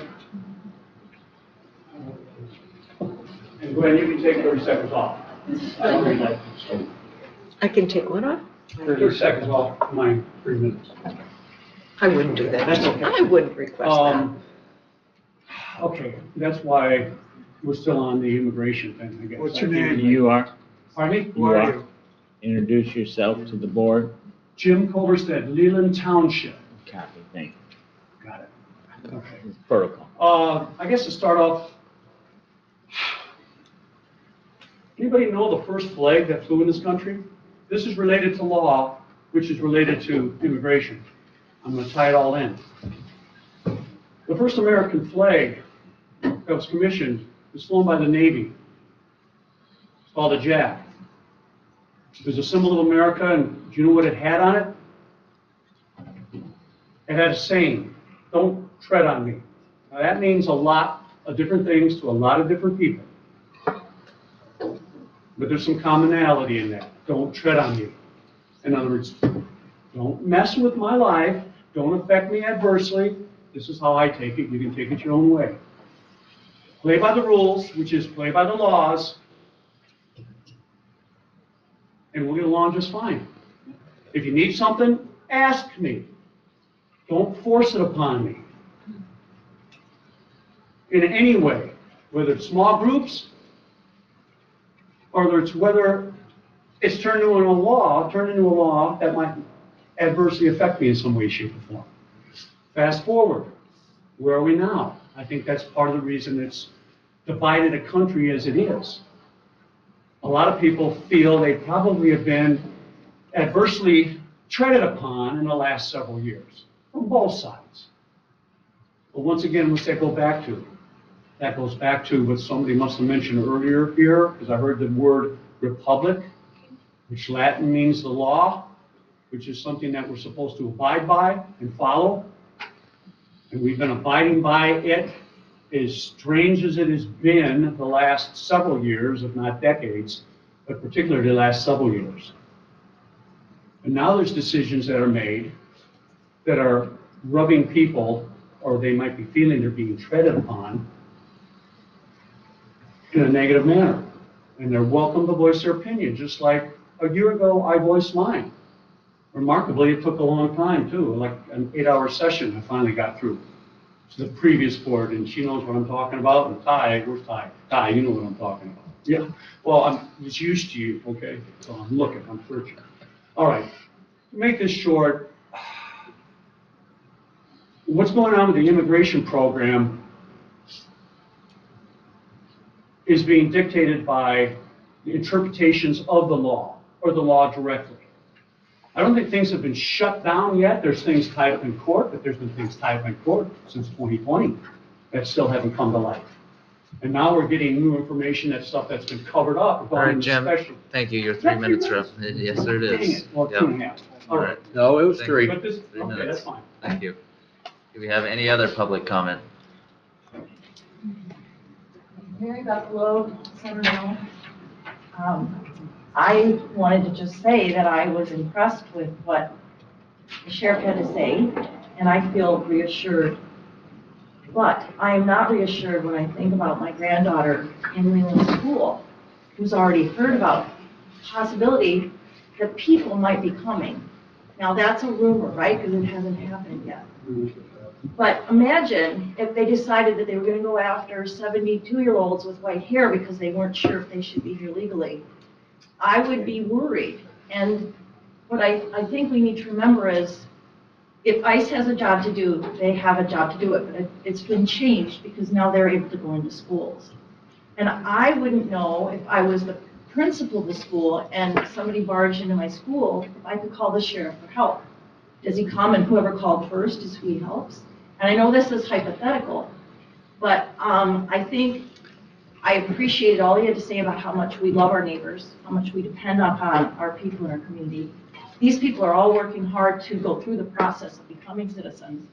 And we all have to remember either our ancestors were born here, or our ancestors were brought here, or our ancestors brought themselves here. So we need to rethink where the threats are, and I would really encourage this commission to think about how they can support our community and our children and our people who are attending school and are afraid to go out and about just because they might get stopped or something. So you've heard a lot of different things, so I will say thank you for your service, and I appreciate everyone trying to express themselves.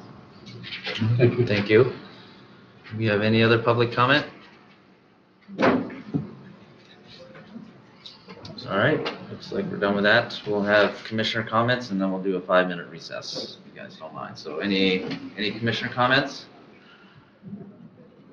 So if we don't have comments, we get a 10-minute break? I had comments, sorry. Commissioner Elgar?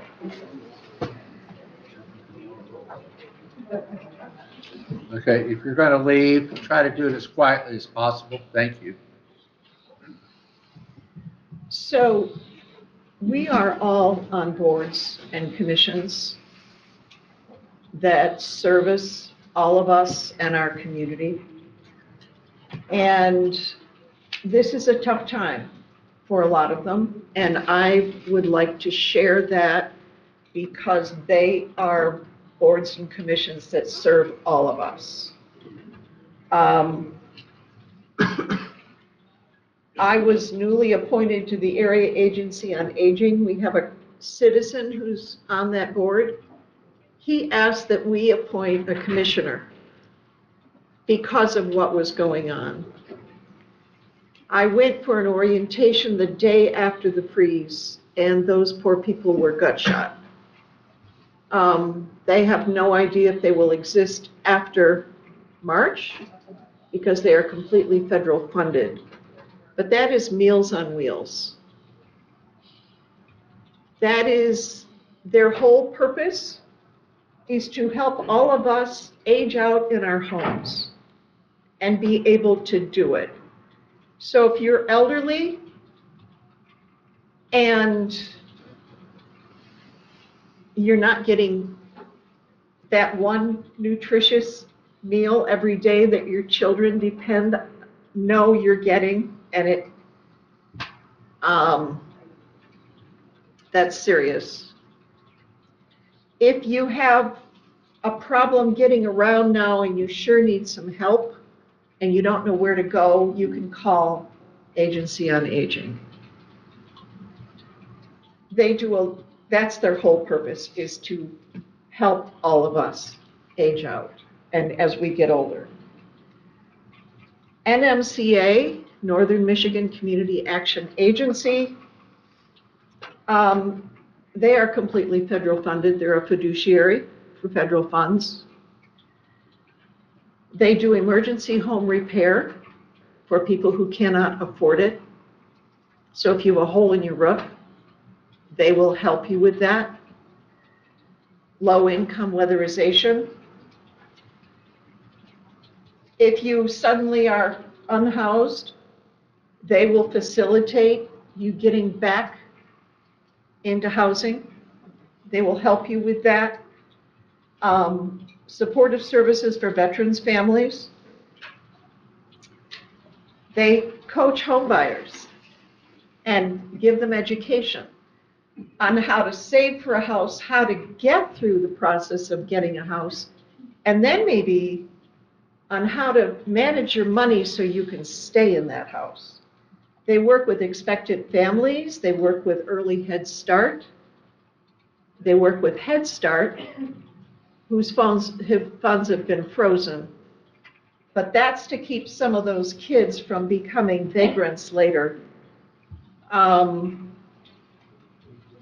They work with supplemental food programs. They handle the Meals on Wheels in this county, while Area Agency on Aging does 10 other counties. And I don't understand yet why that money goes from Area Agency to NMC to us, but it does. And they do emergency food assistance. So that is their function. The Leelanau Health Department has federal funding. They get $1.6 million every year from the feds, from us. That's 21% of their revenue. One thing they do is women, infants, and children. When I was a single mom and in grad school with a 2-year-old and a 3-year-old, WIC coupons made sure I had eggs and cheese. It was only healthy food. Boy, did I appreciate that, and it helped.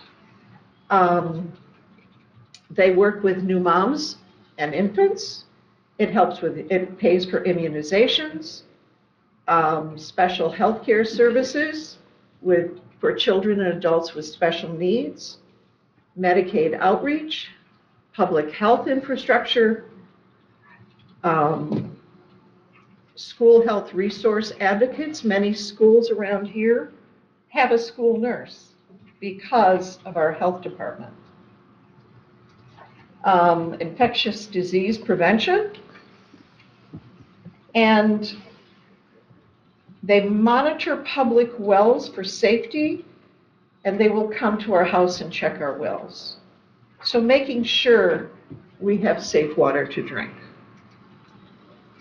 And they do inspections at restaurants and hotels to make sure that the food we are getting is safe. That's all of our money, making sure that we are safe and we can live in a healthy place and our children can stay healthy.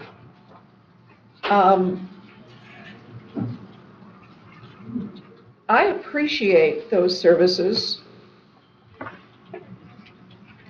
Our cost sharing from the state here in the county is about $500,000 a year. It varies. The state gets $70 billion from our federal tax dollar. It comes back to us. So let's make sure that we all understand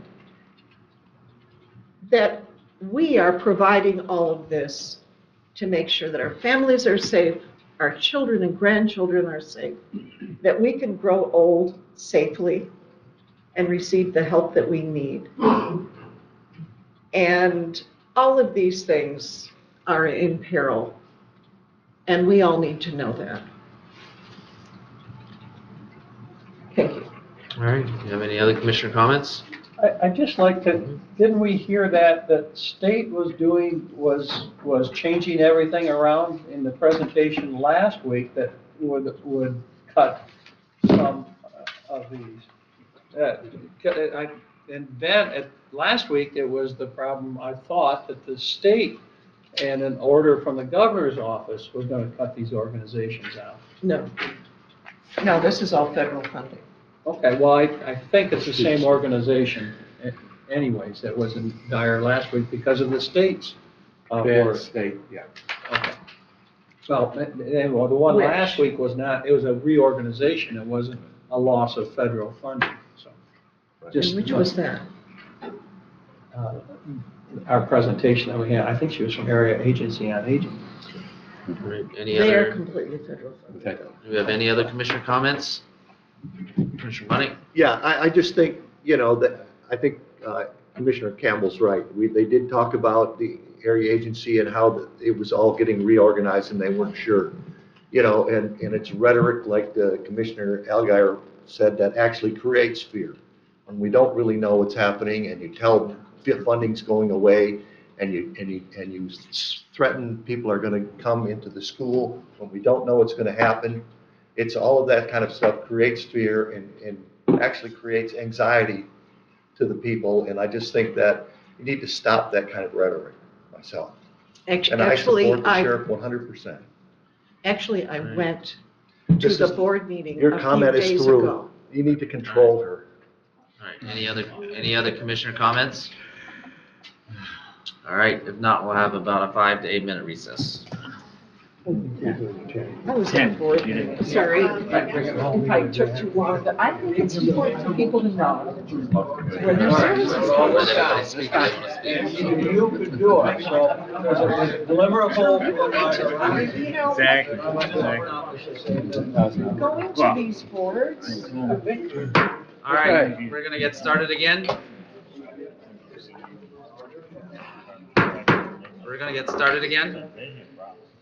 We're on action item number 1. We have the sheriff's office. Item number 8, we have body camera purchase and evidence manager program.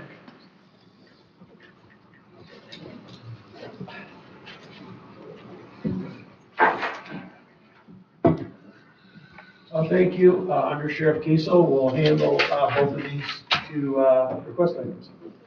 So the body camera proposal is in the budget. It's been almost 4 years in the works. Finally was approved last fall. The ball is rolling kind of officially. I have to come back to you for approval to spend the first part of it. It is about a $225,000 project, but it's broken up over 5 years. First year's installment this year is about 77, I believe, right around there. That's for the equipment, the installation, the onboarding, and with approval final next week, by the end of the month, we would be up and rolling. So things are in motion based on the budget, but this is the official ask step and money to budgeted for us. All right, Commissioner Wessel? I move to recommend that the County Board of Commissioners allow the Sheriff's Office to proceed with the purchase and implementation of the body camera project as presented through the capital improvement plan and 2025 approved budget process. Funds to come from the Sheriff's budget account ending in .970. Second. All right, we have a motion by Commissioner Wessel, supported by Commissioner Robbins. Any discussion? Commissioner Bunny? Yeah, I mean, the amount here says 75,000 something. Is that correct, or is it supposed to be? That amount in the EDS is correct, and that's for the first year. Okay. The next couple of years, I want to say it's roughly 36,000 for the remaining 4 years. First year, obviously, is the equipment in that time. Okay, but that is so that That is the accurate. Okay. So by waiting 4 years, did technology get better? We do have a newer version as this program than we would have had 4 years ago. It's still in use, but yes, we have as of today, the best camera available through Motorola. And we thank you for your support. Body cams are an interesting thing. We want to be able to accurately record what's going on, what's said, what happened, what you visually see, but there's times we need to pause them or redact them because we'll go into a home where there's, children, victims, crime victims, nudity, whatever. We've got to have some ability to, if you will, work with this product. And it's nice because you have supported us, and you always have, and I appreciate that. And we were, when I first took over sheriff, we got body cams, and we were in dire need to upgrade them to a more modern and more manageable software, so we have it, and thank you. A big portion of this too is in the prosecutor's office for the FOIA and the redaction end, which we kind of have a piecemeal capability now, but it takes, we'll be able to do with this program in minutes, used to take hours, so. Plus, if I remember correctly, the following 4 years, if I remember correctly, is really the support system that comes through the computerized system and everything else. Your first year is buying everything and getting it, also the 30,000 that it takes to support it, with the programs and everything to do. The rest of it over the next 4 years, there's an agreement to pay for that over the next 4 years, and all the backup in the computer system that they have to make the programs work. So, if that helps, Mr. Bunning. Any other discussion? If not, all those in favor of the motion say aye. Aye. All opposed say nay. Motion carried 7-0. Thank you. Next up, we have the employed recruit August Academy enrollment. So we're going to ask the board to approve a second position. We anticipate 4 to 6 retirements on the roadside this year. And the academy process, there's now 2 academies in NMC. And we're looking at a August academy to place a second person in it. We already have 1 approved. And based on our needs, our people leaving, taking other jobs and so forth, we're asking you to put a second person in that academy. And this again is within full funding. Right, so there is an academy going on now. We have been here in the last 3 months, and technically it was permission for the January academy. We have 3 prospective candidates, one of which is currently in the academy, the other 2 is not, the muster, if you will. Only 1 went. This ask, like the sheriff said, is for August, and technically it is written for 1, but we have, or will have, March 21st, the second availability, and applications are thin, so as much as this EDS is written for 1, it is for permission for 2. Currently, there is only 1 opening, but March 21st, we'll have a second. So, as we try to plan ahead, we have to get ahead of these academies for space grant funding. That 20,000 of this is refunded. Doesn't cover the whole cost, but it covers a large percentage of it. So. All right. Do we have a motion? Mr. Money?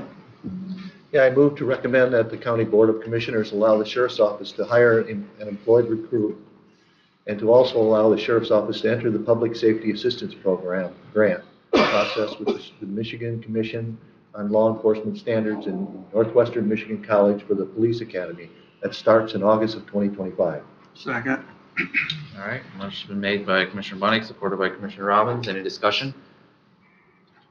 If not, all those in favor signify by saying aye. Aye. All opposed say nay. Motion carried 7-0. Thank you. We got the vehicle purchase. This is the annual request. This year it's 2 patrol cars. You're anywhere from usually 3 to 4, but this year it'll be 2 due to obviously mileage is down a little with less employees. Also an unmarked jail transport unit, which would replace the 2011 van that has in excess of 150,000 miles on it. And obviously, when we send our employees across the state into the UP, we want to make sure we have a safe vehicle. And the 4th one is the animal control truck. It is a 2017, also with 160-some thousand miles on it. It has gotten to the point where we're putting more money into it than it's better than keeping it. So we're looking to replace that vehicle for the animal control deputy, who I would add is the busiest deputy we have in our office. All right, we have a motion. Commissioner Algar?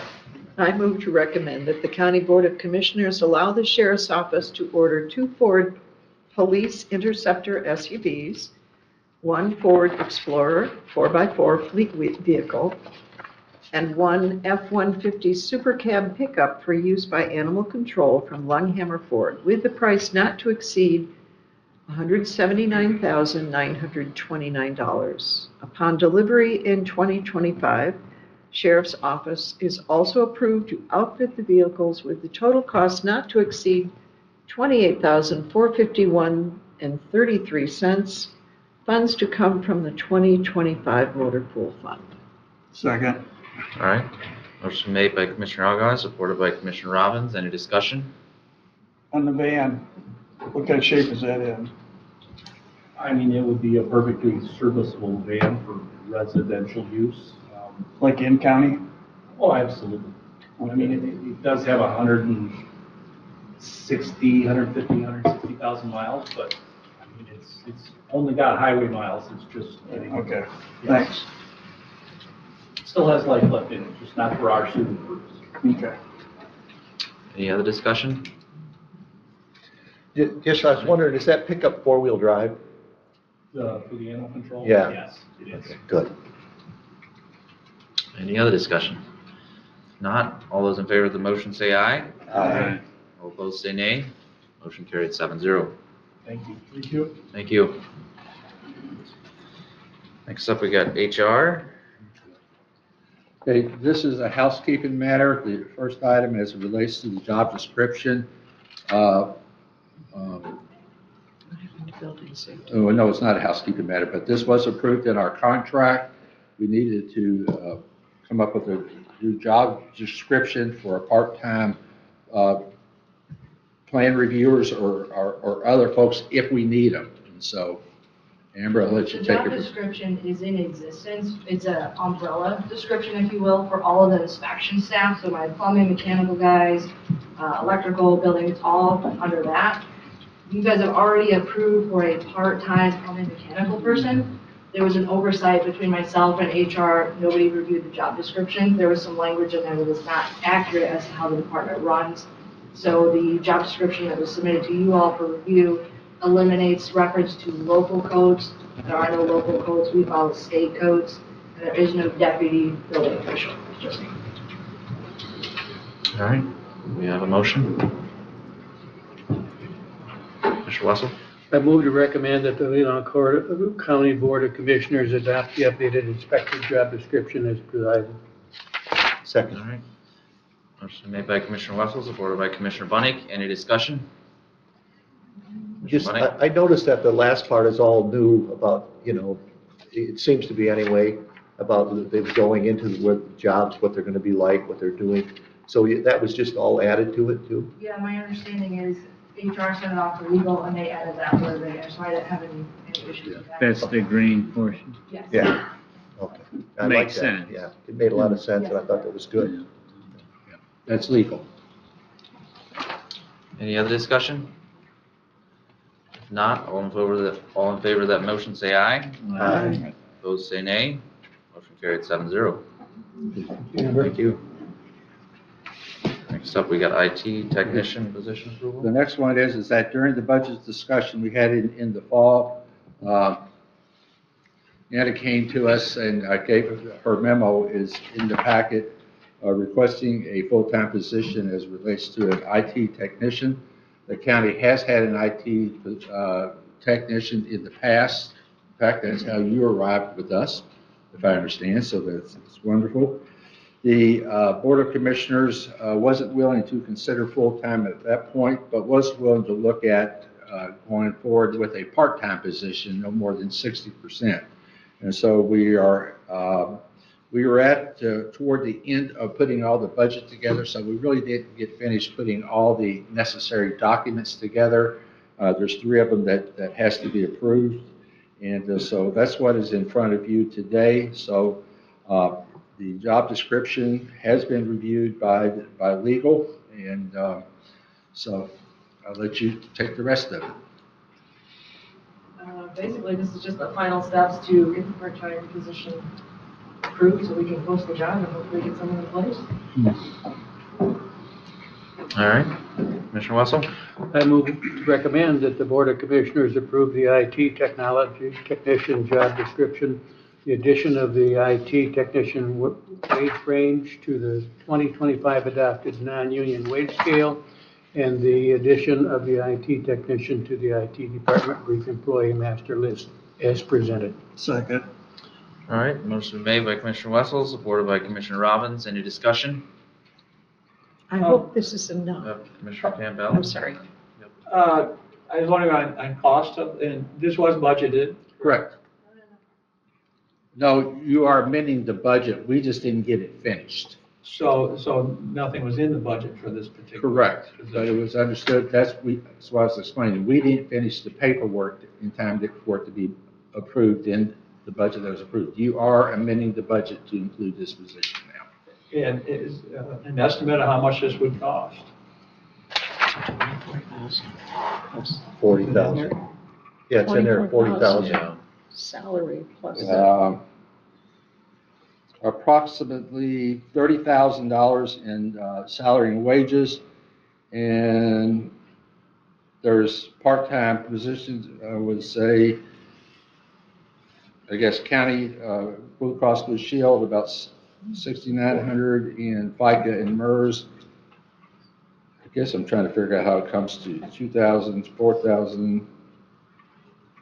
Can you put it in your head fast enough? Kathy?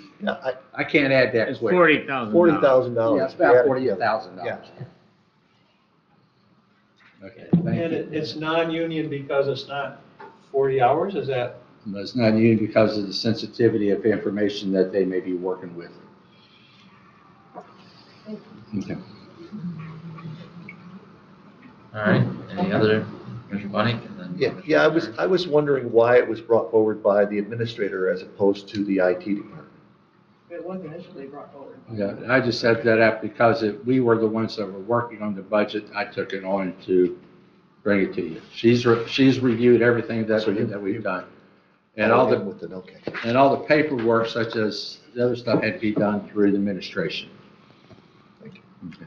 That's it. Commissioner Elgar? I just keep us updated on whether that helps and if it's enough. I will. All right, any other discussion? If not, all in favor of the motion say aye. Aye. All opposed say nay. Motion carried 7-0. Thank you. All right, next up we have equalization. Andrew here.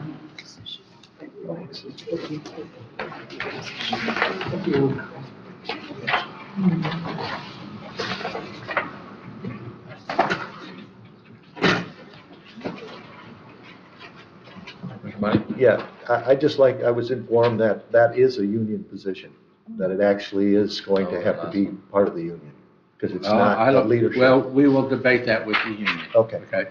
Well, All right, go ahead, Andrew. All right, good morning.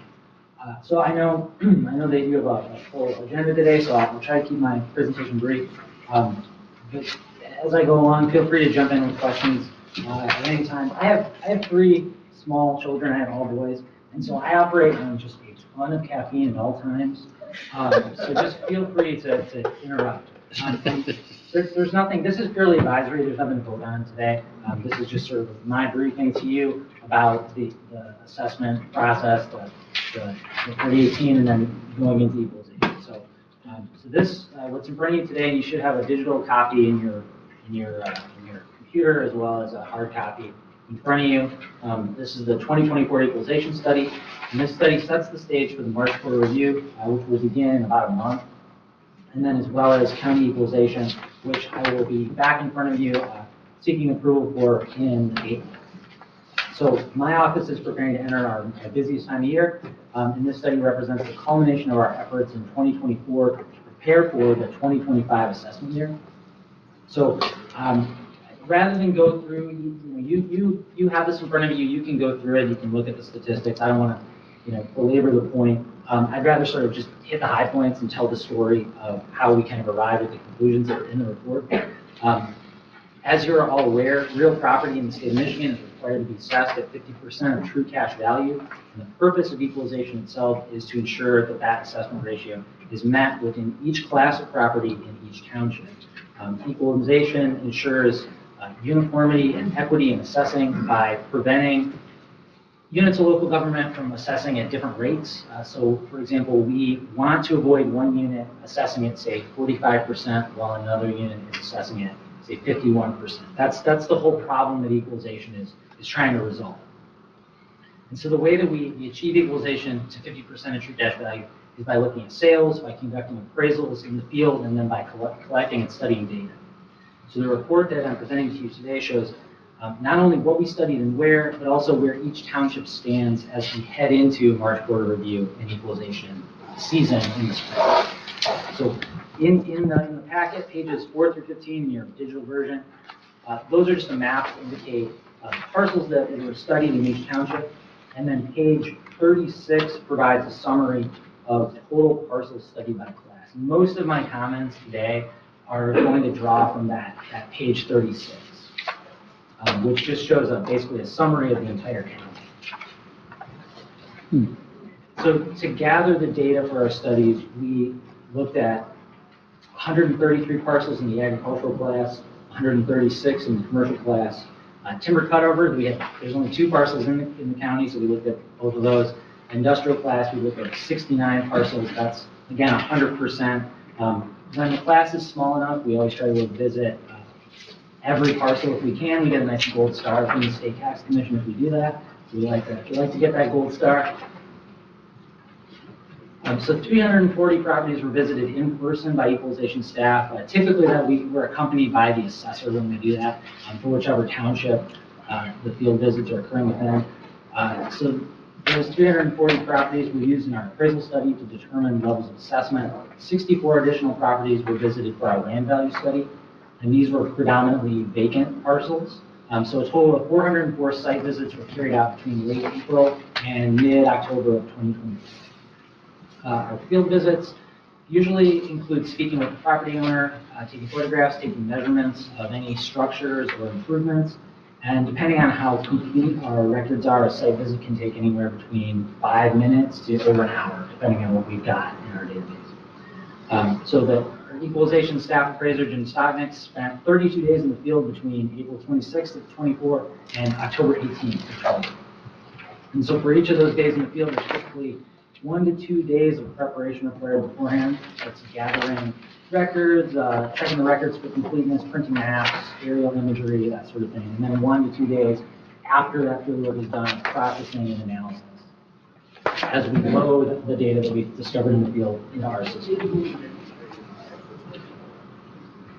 So the classes that I just talked about, ag, commercial, and industrial, those are where we're obligated to conduct what we call an appraisal study in the field, because those are not, there's not usually enough sales within those classes to support just looking at sales. So for example, there were only 14 recorded agricultural sales in our 2-year sales study time frame, which is running basically the spring of 22 to the spring of 24, only 14 sales.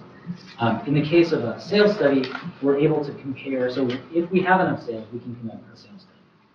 Which basically means that we're able to compare the sale price of a property to its assessed value at the time of sale and determine whether that property is being assessed over or under that 50% assessment ratio the state of Michigan. So in the case of the residential class, we did conduct a sales study because we had plenty of sales. We had 1,192 sales in that 2-year sales study time frame. So basically that just means that we were able to identify that and then evaluate those arm's length transactions, and then make a comparison between what they actually sold for and what they were assessed for.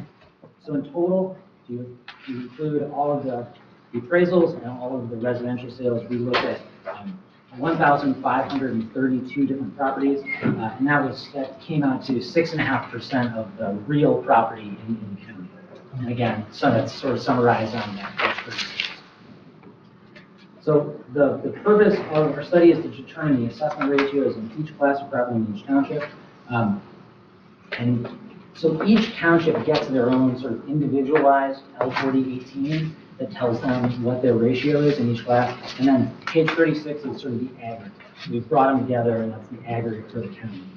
So for example, in the agricultural class, the ratio that we discovered was 44.8%, in commercial 47.14%, industrial 47.21%, and then residential 45.21%. And that's up from 40.37% last year.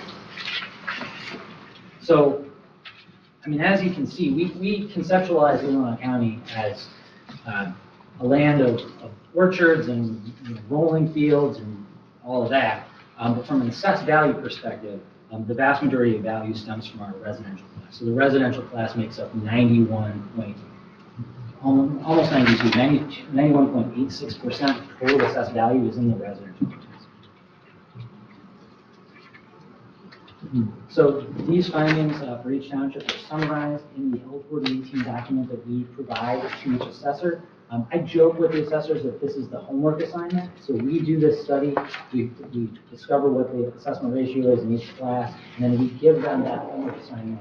And then it's their job to bring their assessments from whatever that ratio may be, whether it's 40 or 45 or 48, up to between 49 and 50 per the state measure. So if any unit fails to meet that 50% assessment ratio, the Board of Commissioners can impose an equalization factor at county equalization in April to bring that unit into compliance with that state requirement. I try really hard to make sure that we don't have factors, that we can communicate, and my department communicates with the assessors so that they know exactly where they are and so that they can do the work that they're supposed to do to get to 50% without the Board of Commissioners having to issue a factor. But factors do happen. So going forward, what should taxpayers in the county expect? Assessment notices are going to be arriving in mailboxes soon. These provide taxpayers with the first glimpse of their tentative assessed and taxable values of their properties for 2025.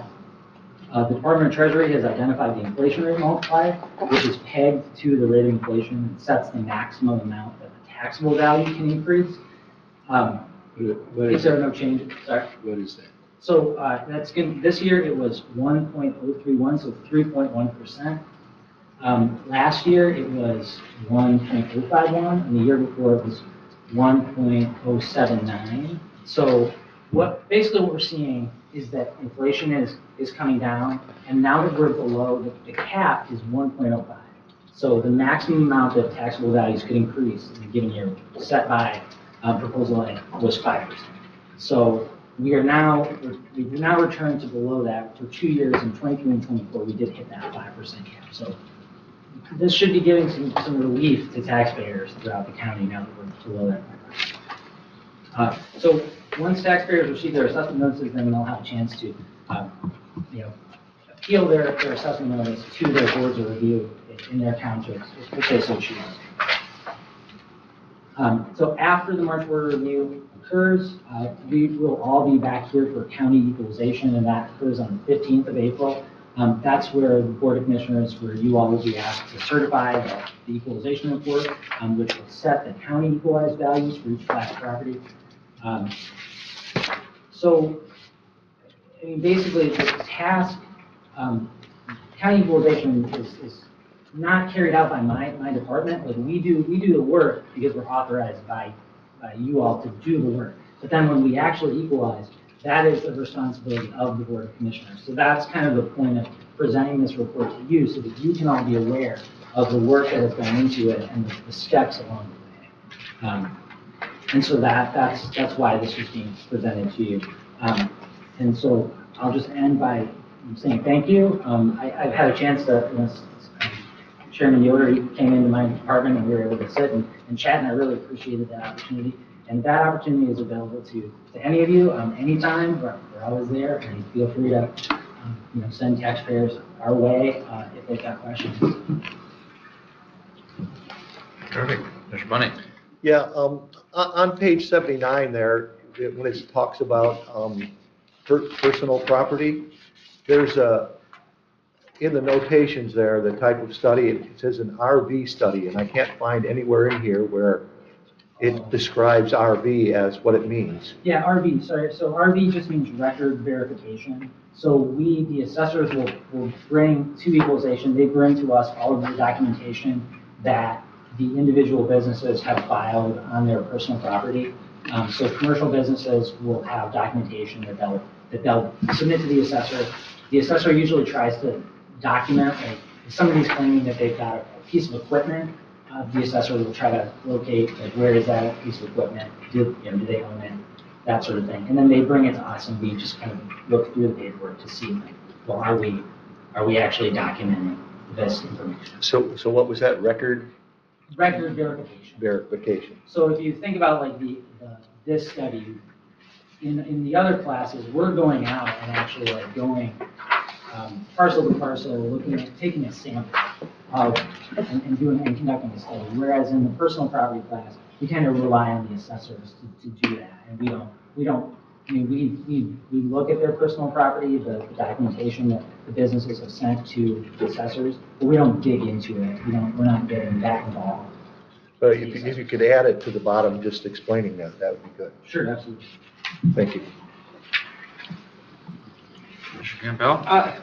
No, I always kind of a pain looking through these, honestly. I appreciate what you do with all these numbers.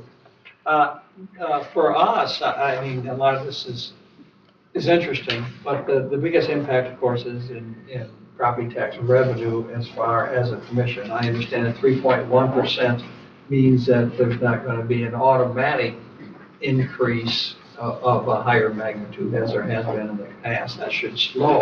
You got any clue as way too early?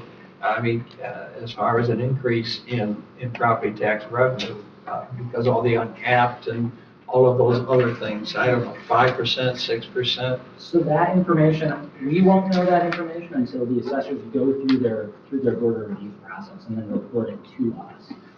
Typically, that's information that like Kathy and I will work together to present the help when we do all the preparatory work for the summer taxes. Because all of the townships will have to approve whatever millage rates they're intending to set. And the county also, because we levy in the spring for some of the county's levies and we levy in the winter for others. And so when that comes along, that's kind of when we can report, when we have we'll know a total taxable value for the county. And we'll be able to report that revenue to you, or Kathy should be able to do that. So maybe July, thereabouts? Yeah, we should know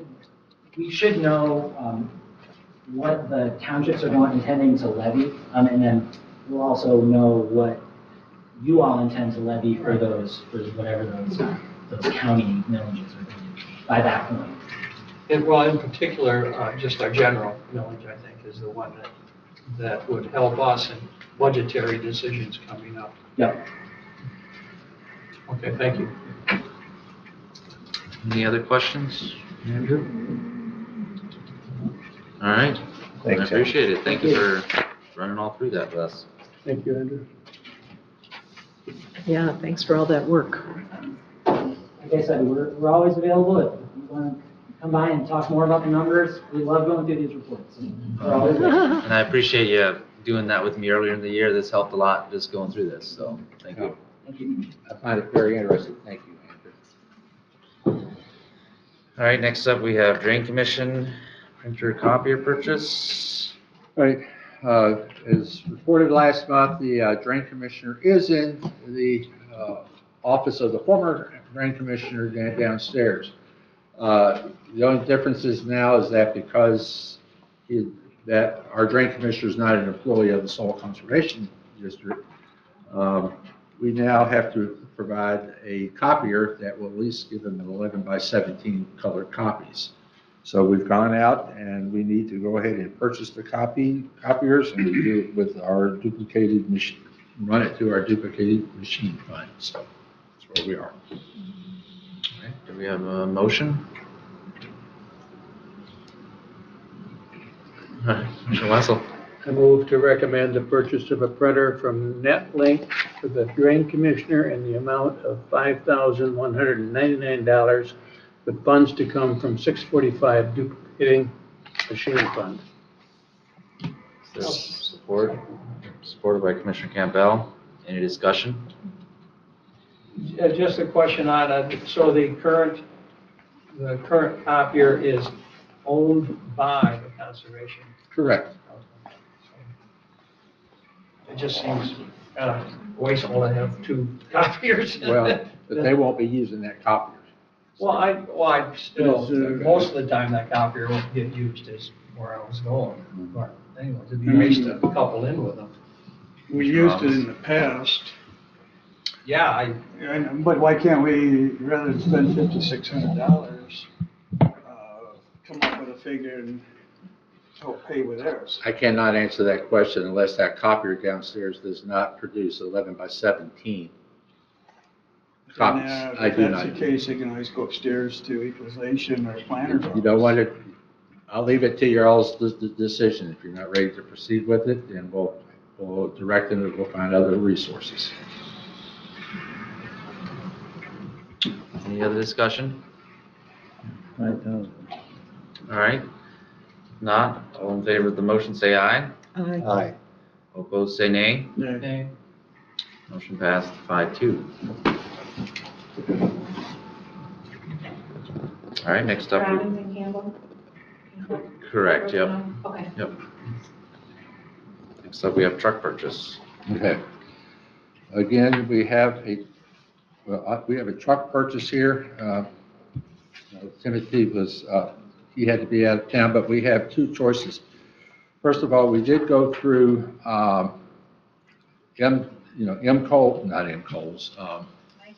Deal, to look at a pickup truck that we needed to purchase. You have the price there, and the total price by the time you get the tire upgrade and delivery charge is $46,434. I think it was going to be several weeks before we can get the truck? It's a delivery. Yeah. Also from Yeah. downstate. And then we also have where we can get the same truck, that's already at Sarah in Traverse City that could be picked up immediately, which has everything in it that we would want to undertake for a price of $46,995. So we can go with either way. We'll leave it to you.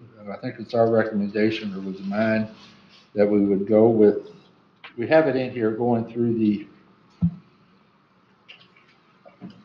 Oh, and I understand. The other part of the price tag in here is that we have to buy decals to put on the truck, which would be taken care of through Trolls Brothers, located in Cedar. So that's going to happen no matter from where we buy it. So I would say that for the small difference and the convenience of getting it sooner, that we purchase the vehicle from Sarah. All right, we have a motion. I will make the motion so Sure. we can discuss. I move to recommend the Board of Commissioners to waive bid requirements, approve a purchase of the vehicle from Sarah of Traverse City, along with the truck decal purchase from Simplicity, and the placement of the decals by Trolls Brothers of Cedar in the amount of $46,320, with funds coming from account ending 970000. Support. All right, supported by Commissioner Wessel. Discussion? I just wonder what happened to the previous truck. The previous truck was also owned by the Soil Conservation District. No. No, it was not. Okay, I'm sorry. I thought it was. No, the drain commissioner traditionally, and Jen can correct me if I'm wrong, usually the marine or the animal control truck rotates toward the drain commissioner, but the animal control truck is being retired. We did substitute a marine truck, I think, just to help get by. So, but that also is going by the wayside. So we're just cleaning up our vehicle fleet with this purchase. Commissioner Robbins? And then My apology. Commissioner Wessel. Go ahead. Age before. This is in the approved budget. Yes, we did approve all the vehicles today. We did put a place marker in for the drain commissioner as a guesstimate because we didn't know. And the last purchase we had was a Tacoma, and that was for building safety at about $38,000. So this is a slightly higher, but that was also about 18 months ago. So that amount of money is on the wayside. So apparently this truck is similar to a Tacoma. I'm not a truck person. All right, Commissioner Robbins. Okay, I've done some homework. You're right, it was about 38,000, and I think we still can get that Tacoma for 38,000. Which I guess according to construction codes, they're having good luck with that.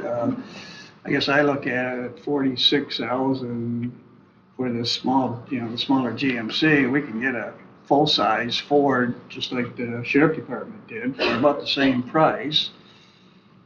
But then I also look at it, it's like, I mean, if we get the Tacoma, we can get a Tacoma and a printer for the same price that we're getting the GMC for, if we go that route. Because I don't think we really needed the printer right now. But another thing is what I brought up with the undersheriff. So we got the jail van. She says it's a great vehicle for in-county highway miles. Right there is a great vehicle for buys a couple years and save some money. All right, yeah, Commissioner Elgar? I know Mr. Onan wants a new truck. What's that? A new truck. I struggle with the idea that at 160,000 miles, we don't use our vehicles anymore. I get it with the police department because they're doing high-speed chases sometimes. But I don't get it for our other vehicles. Why can't we recycle one of these things with 160 to the drain commissioner? My Toyota has 285,000 miles and it's going like a champ. I just don't get that. I will leave this up to the guys. On this one, I'm not a car person, but I don't get it. I mean, I don't know if Kathy can answer, but in the past, what was Steve putting on for mileage a year? It's low, it's. Under 10,000? Yeah. Yeah. So, I mean, sometimes I feel like buying a new vehicle and it's sitting all the time. It's doing more damage than, I mean, I'd like to give Tim a new vehicle, but I just can't justify it, right now. I can tell you that this marker in the budget for '25 was placed before the election, so we did not know it was the outcome that we have. So I can't say it's Mr. Onan that is picking this as a purchase. It was the rotation of the fleet. So if you understand what I'm saying. Yeah. So, and then these vehicles, they do rotate. We try to rotate the patrol cars and we do reallocate them to departments, but some of them have been kicked down the road too many times. That we just replaced the Chevy Silverado for the buildings and grounds, but we asked them to wait a whole year. Same with the jail transport van. We kick that down the road too. So we are trying to eke out as much as we can on these vehicles by kicking this out. And two that are on this list have been postponed for a year or two already. All right, Commissioner Campbell and then Commissioner Money. I guess I'm going to take the conversation back a little bit. I guess part-time position, and I'm not sure what the arrangement was. It's about 20 hours a week from what I understand. What the arrangement was with Mr. Christensen and his vehicle, because he was working full-time, but through two different departments. So I don't know if they both contributed towards that truck, or if he ever used it in in both roles. I think that soil conservation has their own vehicles. It doesn't have anything to do with us, so. Okay. Yeah. Rather, I agree with this thought if you're going to put, I mean, that it was said 10,000 miles. I mean, it's hard until we know the exact number of mileage, but I don't know if there's ever been any discussion as far as paying him to use his own truck and working out a deal like that. At 70 cents a mile, which is what we're paying, and then maybe if you toss in some extra money for truck rental or whatever, because you know that as soon as that truck drives out, it's worth about $6,000-$7,000 less than it was before it drove out, and it's not getting hardly any miles. So, and I'm not trying to say no to Tim, but I just wonder if he would be warm to a discussion about about compensating him to use his own vehicle and paying him in regards to that. Commissioner Bunnick and then Commissioner Walter. Yeah, I mean, I actually talked with Tim about this, and he really wants the new truck. He said he's gonna be going into construction sites, into swampy areas, and he wants the clearance of the truck and the four-wheel drive.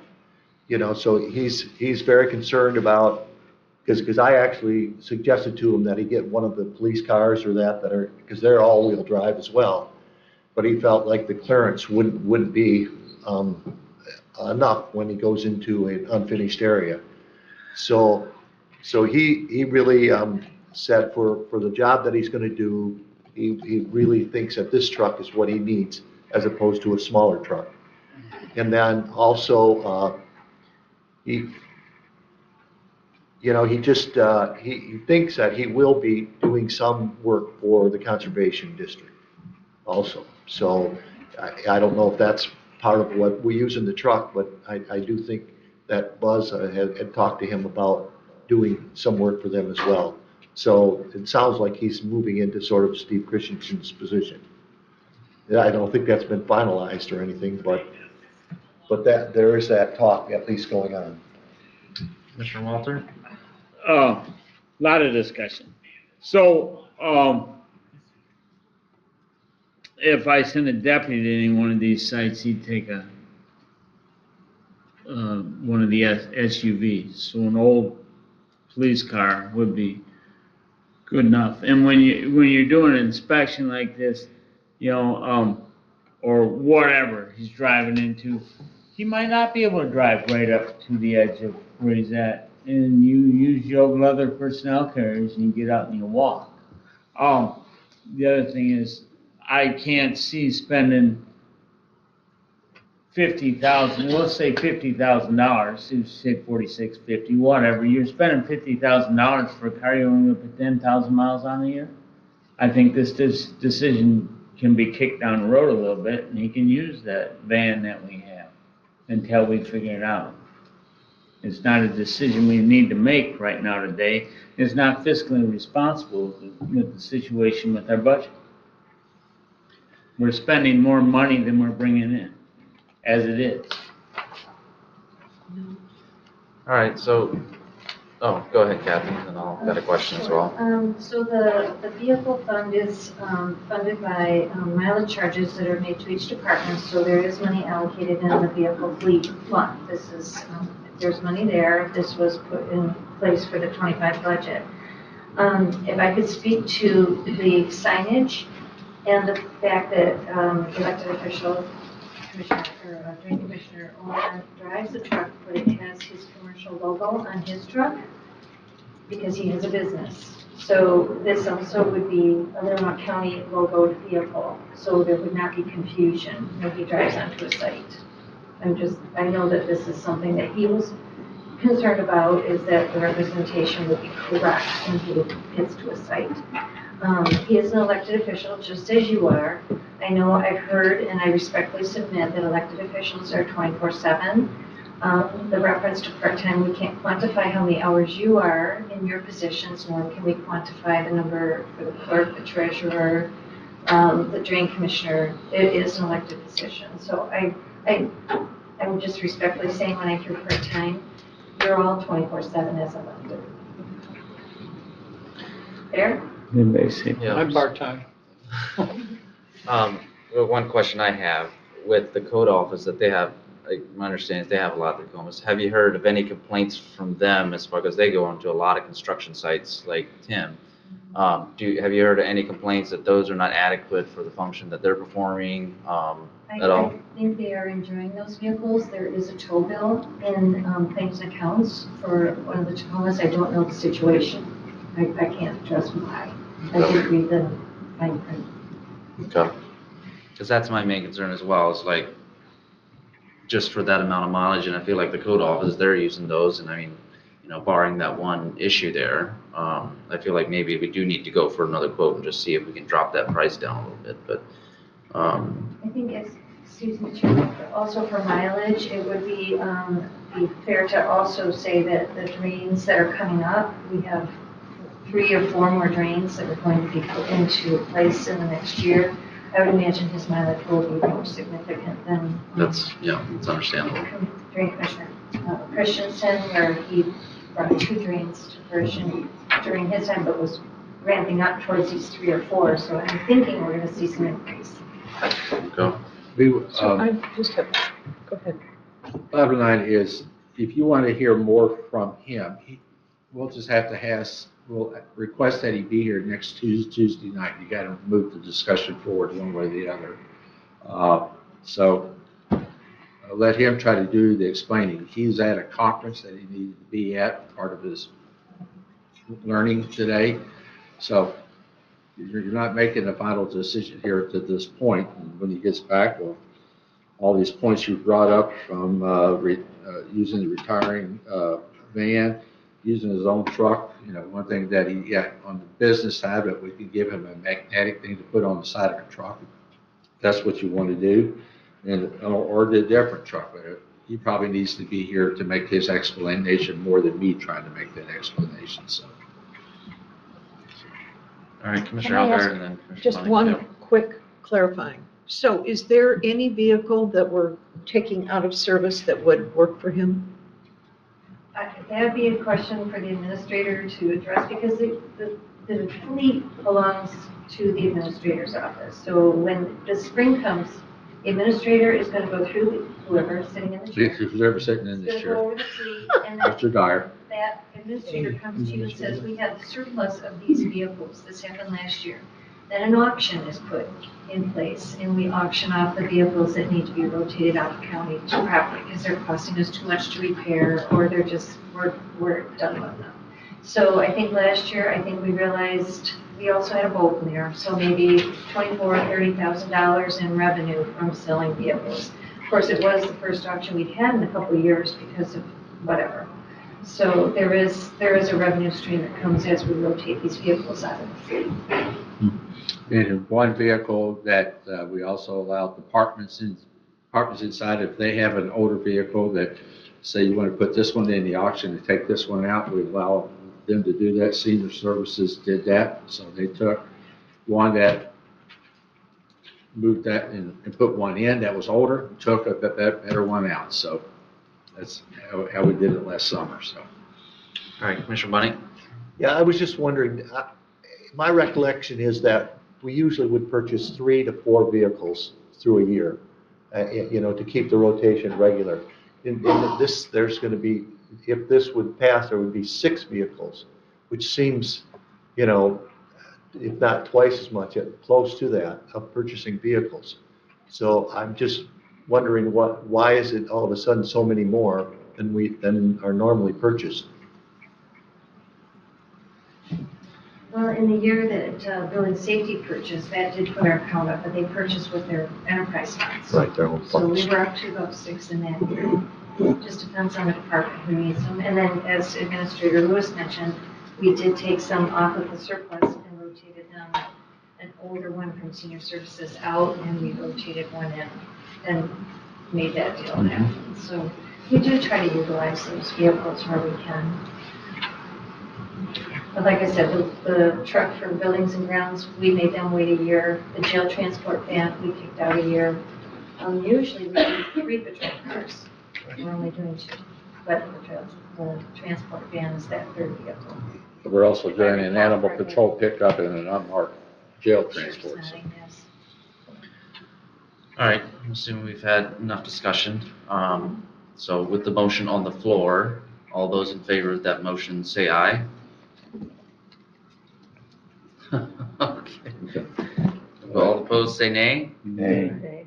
Okay. So how do we move this forward, or just? I would make a motion that we move this forward to next week, so when Commissioner Onan is here, we can talk with him. All right, is there support for that? For discussion at that point? Yes. Okay, supported by Commissioner Campbell. Any discussion on that? If not, all in favor of that motion say aye. Aye. All opposed say nay. Motion carried 7-0. Thank you. And I would like to know if there is a vehicle that we could move to him. We'll see what we have. Thank you. All right, next up we have finance, marijuana operation, oversight grant. And Dan Farrell from Benzie Leelanau Health Department is here also. Hello, good afternoon. Hello. Afternoon. So in December, Dan and the Benzie Leelanau District Health Department brought to our attention that in the state of Michigan, when there is a re-registration of medical marijuana cards and renewals, applications and renewals, that a fraction of those registry cards is set aside per county, and there is available funds already set aside for Leelanau County, $13,154. He came to us with a partnership that they have had with Benzie and made the same presentation to us as to what we could do with regard to capturing those grant dollars in a program that's successful in Benzie, and the previous board agreed to the application. The application was made, and we recently were told that we've been allocated the funds, but we need you, per grant policy, to approve receipt of that grant. And Dan's here to answer any questions. Yeah, and I can explain it a little bit more. The program is called Secure Your Stash, and it really, the health department focuses on the health effects of marijuana. I mean, as you all know, whether you like it or not, marijuana is legal and it's widespread access. And I don't know about you, but it seems like wherever you go in public spaces, you can smell it. I mean, it's everywhere, right? So, our focus from the health department standpoint is there are, health concerns with marijuana use. And one of the concerns that we have is access, whether intentional or unintentional, to people's marijuana that they have stored in their home. This really, it's a two-pronged thing. It's educating people about the health effects of regular use of marijuana, what can happen if children get access to it, and then also securing it with lock boxes and lock bags that we purchase and distribute.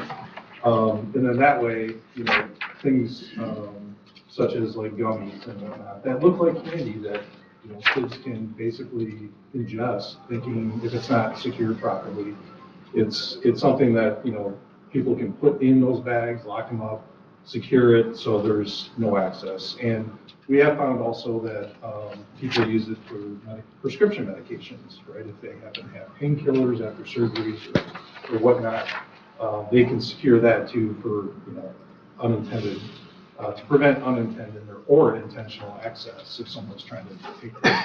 So that's really the long and short of it, and I can answer the questions if you don't have it.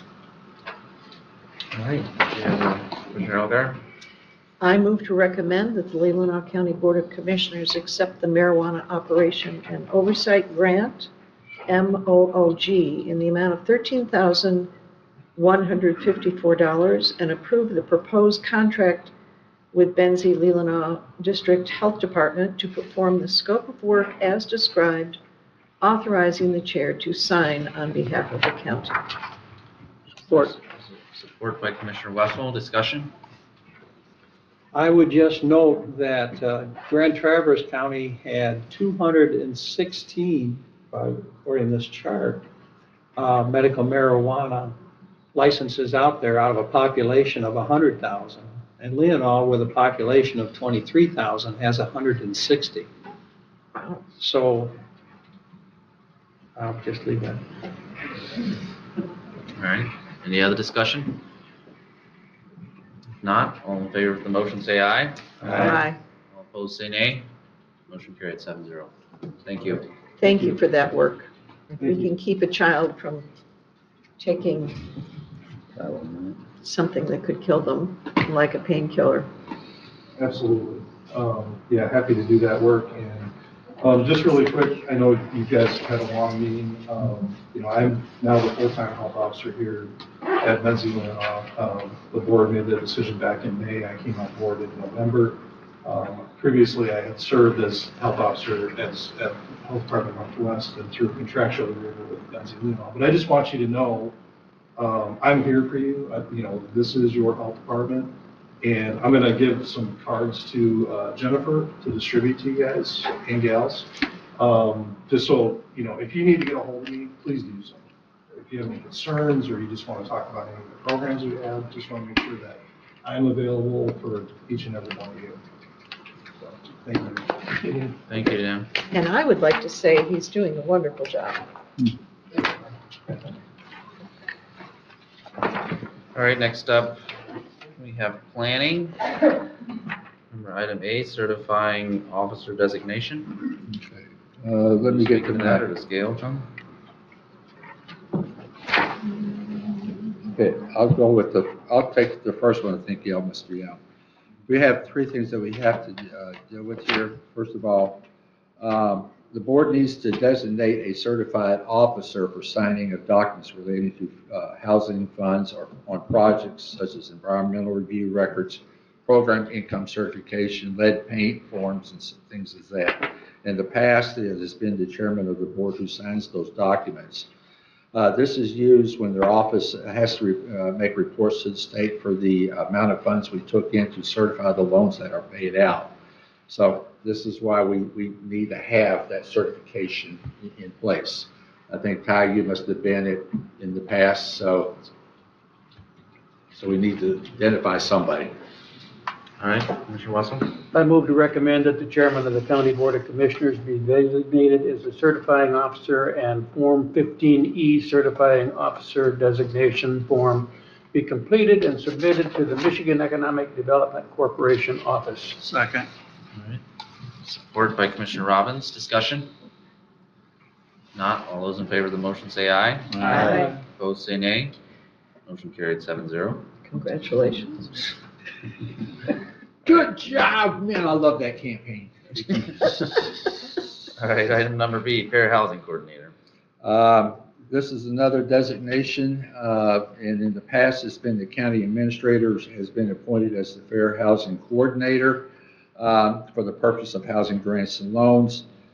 And as your EDS explains that it's has contracted with the Northwest Michigan Community Action Agencies for the purpose of home rehabilitation. In the note that was just given me, it was explained that this is a title that sees very little action.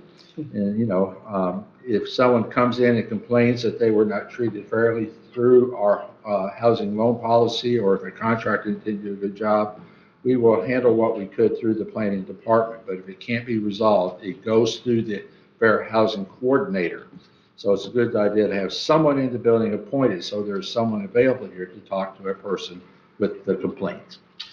So, fortunately, it sees very little action. Let's hope it continues to see very little action, at least for the next 2 months. After that, you're not going to worry about it. All right, Commissioner Bunning?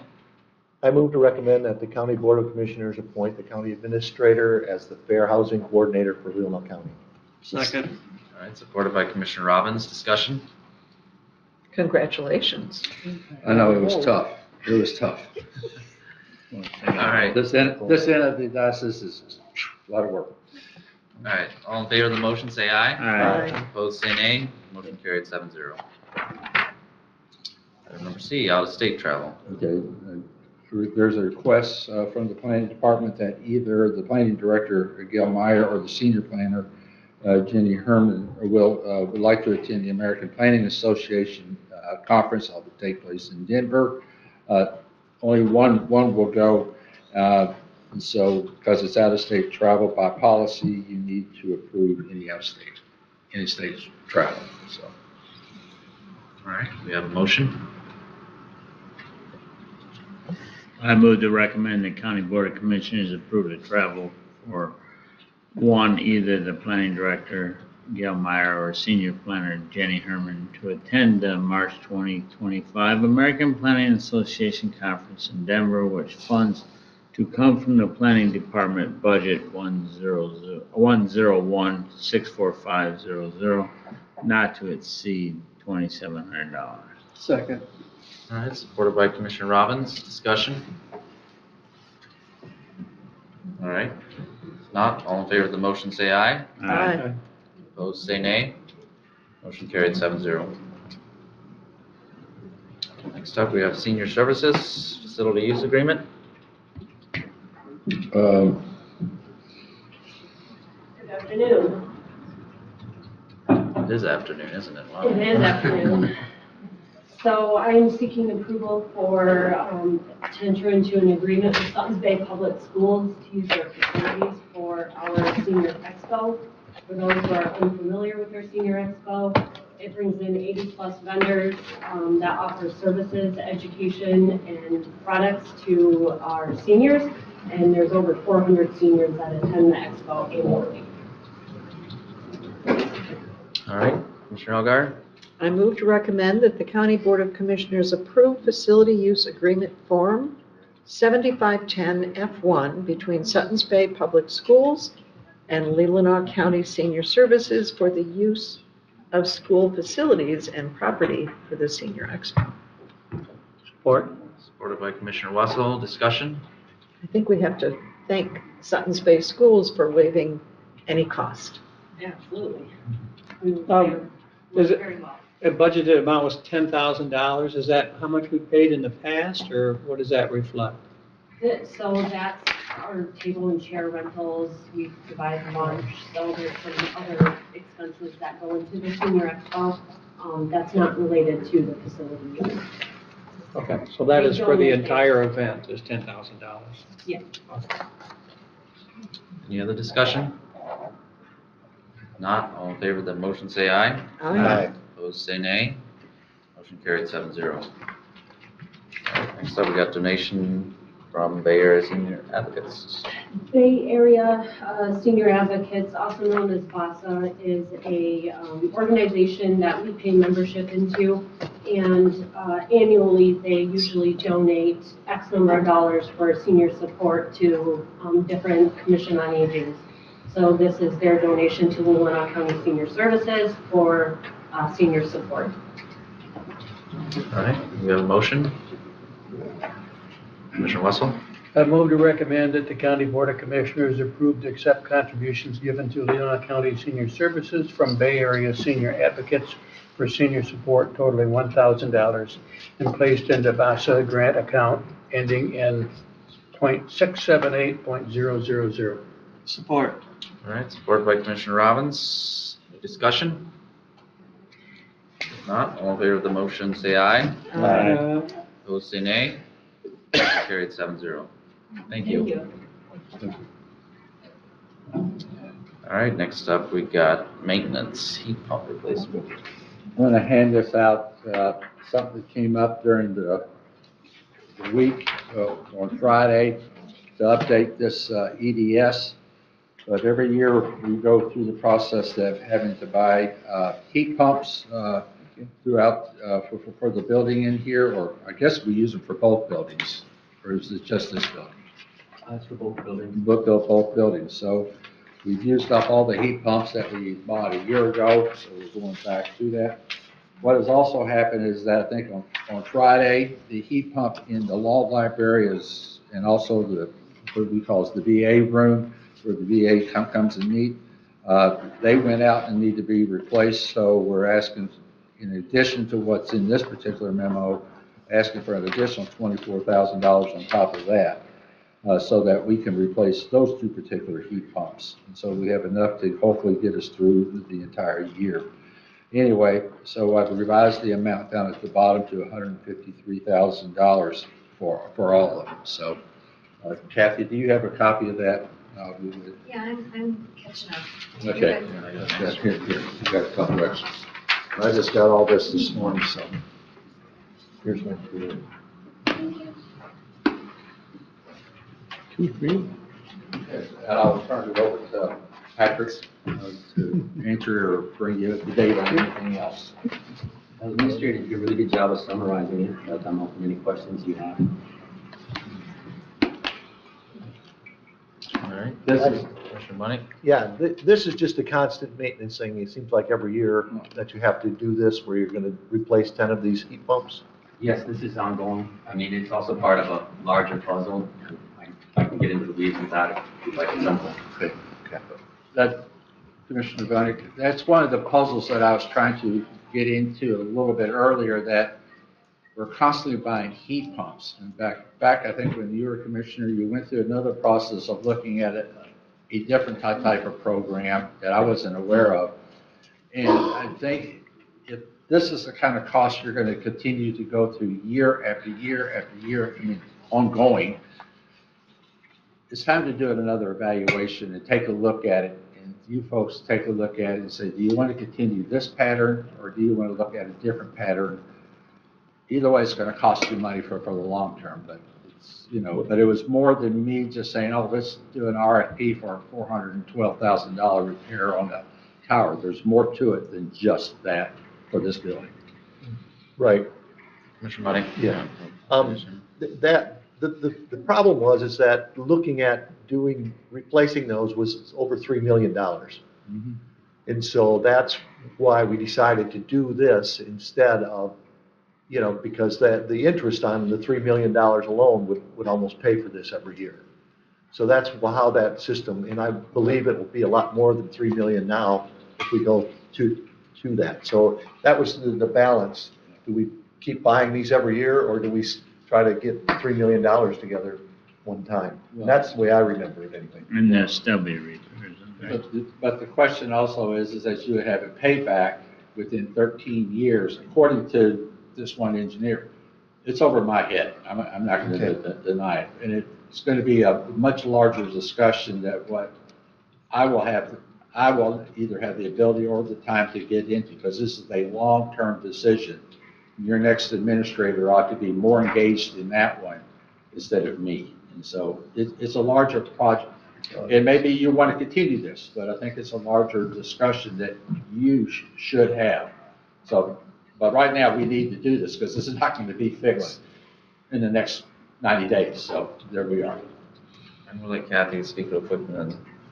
And Commissioner Bunick is correct. We did do an evaluation of this or that, which was the big $3 million project, or a planned replacement of heat pumps over years, prioritizing those that are anticipated to fail. And of course, we make our best estimates, and then we have catastrophic events like 2 in one night or one day. So in 2024, January, I came with this presentation, and we set up a transfer from DTR to 470 to replace heat pumps as scheduled, knowing that that priority list might shift if we had a failure, and we did in the administrator's office. That one was unexpected. So now we've exhausted that first phase of the first transfer from DTR. It was about $150,000. And we set out knowing that over a period of, if we could keep it to 10 a year, if failures would be predictable, we could take and do this over a period of 3 or 4 years.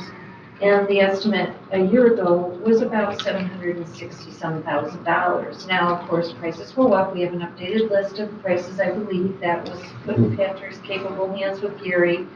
And so, yes, an evaluation was done. A previous board decided the plan would be systematic replacement of heat pumps. If you're going to deviate from that, that's, the new board, you can do that. But this is where you're picking up where they left off.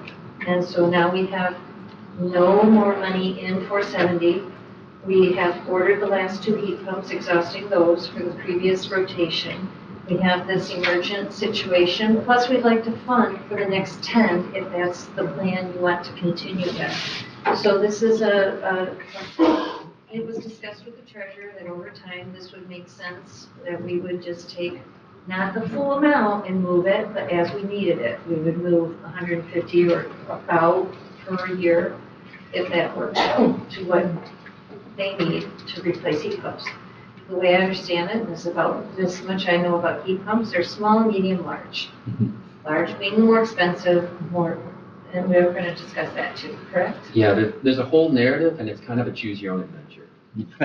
So, yeah, what we're asking for right now is basically to continue on for the next year. There's a sort of Damocles hanging over our head that's a chiller or a heat tower too that's a whole other story. And that's to the tune of $300,000 or $400,000. But right now we're just talking about everything Catherine said here and to keep things functioning it's advertised.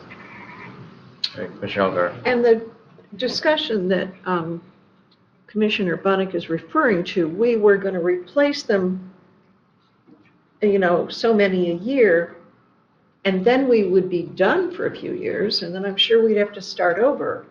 But the price back then was pretty prohibitive. So we just decided that we would Well, yeah, go on with, do the What? paying I don't know. a year at a time. And just budget it in every year. If you could, I'm trying to understand the relationship between the proposed, the project out here, which was $400,000, I think, something like that, and these heat pumps. $420,000. In round numbers. Anyways, is there a relationship between those two? Well, I mean, I can give you the broad strokes as I understand it after talking to the folks from Apollo and talking from Gary from D&W. So the $400,000 issue, correct me if I'm wrong here, maybe I'm mixing apples and oranges, but there's the issue of the water tower. That's a big issue, and that's $300,000 or $400,000. And you said you had set aside the fund. Yeah, in anticipation of RFPs and whatnot, I think that we set aside between the government cooling tower and air handler and humidification replacement, we have a contingent line item that would be funded by DTR of $430,000. So it's a place marker. It's not committing you. It's just saying, be aware, we have a cooling tower issue out here that will need to be addressed. Heat pumps is something different. Right, so that amount, it could be potentially eaten up by the cooling tower going. That's hanging overhead. We're doing our best to keep up with it, to maintain it, to extend its lifespan. Everything that we have here is at its life limit, with the exception of the new one we just recently installed. So we set aside that $400,000 that could get eaten up by one catastrophe. In the meantime, we were asking to utilize a portion of that. This is different money. Okay, different money. So, Well, if I may, what I understood is that the previous work was looking at replacing with a chiller where you did not buy heat pumps anymore, if I understood it correctly. That's the difference. So that was the difference, that you do this work once, you don't buy any more heat pumps, ever. That's what the salesman. That's what was designed to do. Whether we should do it or not do it, and yes, you don't have $3 million sitting around. So yes, and you're right, you would have to issue bonds or debt, and you would go out there and do that. You have the vehicles, the building authority, you could do that. Whether that's a good idea or not, I don't know. And you also would not have the big issue of what you're having to do with the cooling tower as well as there. So could that play into it? I'm not intelligent enough to figure it out, and it's going to take more than just putting out an RFP right now.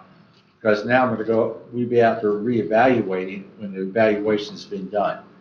I don't know which way to go with it. So that's what we're still trying to figure out. Does that answer your question? No, I'm confused. I thought we had decided we were replacing the cooling tower, that we were just going to do it. I thought that we made that decision last year. You budgeted, and we have to get an RFP out there to do all that, but. Sounds like we should do it. Well, that's a different topic. Yeah, it's a different topic, so. What we're talking about is heat pumps. Yeah, we're talking about heat pumps. Yeah. But the relationship is heat pumps under our current system will go on. If you do something different in the building, you don't do heat pumps. I'm not saying they're apples to apples, it's fruit, but it's not, so there you go. All right. It's a very complex issue, like I said. And You're I gonna can't. have, in each direction you choose, there's gonna be a couple different pivot points and things that go along with the direction you start walking down. But Today, to you stay on need these topic. heat pumps now, because whatever you're gonna do for the future, for the next whatever, the heat pumps have gotta be in place, because the system will not, we gotta have them. You're gonna want a climate system while I'm explaining the problem to you. Yeah. All right, we ready to have a motion? Yes. Commissioner Elgar. I move to recommend that the County Board of Commissioners waive bid policy and approve the purchase and installation of 12 Climate Masters or water furnace brand heat pumps through D&W Mechanical Funds to be transferred from Fund 516 DTR to Fund 417 Capital Building Fund in the amount of $153,000. Expense to come from 470-000-000-970-019 heat pump replacements. Support, is there support for that? Support. All right, supported by Commissioner Bunting. And just to clarify, I think the motion read 417, or you said 417, it's 470. Just, Oh, did I? Okay. just want to make sure that's correct. Okay, good. Commissioner Bunting? But isn't it 14? Because they're adding 2 instead of 12? Yes. Yes, you should Yes, have it'd been be 14. I 14, didn't not that. correct that page, I'm sorry. Yeah. Is Commissioner out there? Is that okay with your motion? I am fine with that. Thank you. Thanks for catching it. All right, any discussion? I'm really a stickler on this delinquent tax fund, and this, to me, is maintenance. So I'll be voting no, just because I think we're taking the money out of the wrong place. This isn't, I can't call this a capital improvement, this is maintenance. We actually line item depreciate each heat pump. It is a depreciable asset on our schedule. And each heat pump has a Yeah, name. I had to process. That's okay. Anything over $5,000. Each individual item the county ever purchases over $5,000 is a capital asset to the county. All right, any other discussion? Not, all those in favor of the motion say aye. Aye. Opposed say nay. Nay. Motion carried 6-1. All right, thank you. Next up, we Yeah, and then chiller, and then we can. go under administration. Okay, we have a number of items here. Okay, first of all, as you all read and know that we did, out of the 2% tropical grants, we did receive 3, and they are $59,445.19 to go to emergency management to support the purchase of a new 911 dispatch consoles, paneling, and carpeting. The second one is $57,800 to Leelanau Christian Neighbors to support LCN's food pantry. And the third one was $12,343.60 to the VFW Little Finger Lake Leelanau Post to support the post accessibility building repairs. So we received the grants totals of $129,688.35. So today we're asking that you accept these grants so we can put the money into our accounts. And then we'll have 2 agreements that we'll have to put together with Christian Neighbors as well as the VFW, so that we can then disperse the money to them to do the work. So, okay. All right, we have a motion. Commissioner Walter? I move to recommend Leelanau County accept the 2% grant awards from Grant Trevor's Band of Ottawa and Chippewa Indians and enter the agreements with the Leelanau Christian Neighbors, the VFW Little Finger Post, in order to disperse the funds for the approved projects. Support. All right, supported by Commissioner Robbins. Discussion?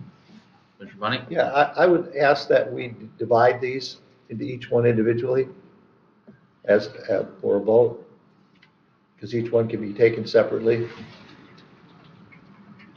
Or at least take Leelanau Christian Neighbors, that grant out, and the other 2 we could do together. I would like that too, if that's an amendment to the motion. I think he's Yeah, asking you to separate, right? So- Yeah, I'm asking for separation, and that, we have to do it. It doesn't have to be voted on. Does that sound like Commissioner Walter agrees to take out, or? Yeah, that's I fine. think Well, so we want to do this in 3 separate motions? Is that what we're saying? Yes. Okay, then change my motion to 3 motions. Well, we'll do one at a time. you know, Separate the question, right? separate the question. Correct. That's the proper way to say it. Okay, Yeah. I was searching for it. Yeah, So you will vote 3 times, separating the question. I think we're only doing two. it's only two, there's only two in my motion, 2% for the Ottawa Chippewa Indians. The other and grant Leelanau belongs to us. Christian Leaders. The other one belongs to the emergency management, that's not part of, that's coming to us, so we're not overseeing the disbursement of those funds. The first item. I think they're all three. I think you gotta do one for all three. We have Let's to just do do the the acceptance for all 59,000 three. first. You would, if he's asking, if Commissioner Bunnick is requesting to separate the question, you will vote on each of the 3, Okay. each one. Yeah, we should have Emergency included management, the one yea or in nay, there. Senior services, yea or nay, and Board of Commissioners, yea or nay. Okay. And he doesn't need a second because he's asked you to separate the question. Okay, so you will be voting on each one individually, starting first with emergency management, then going to senior services, and then in your EDS, it didn't have a listing, but the VFW Littlefinger Lake Leelanau Post building repairs was a request supplied by the Board of Commissioners. So within the motion, it will be spelled out by department. Any discussion further?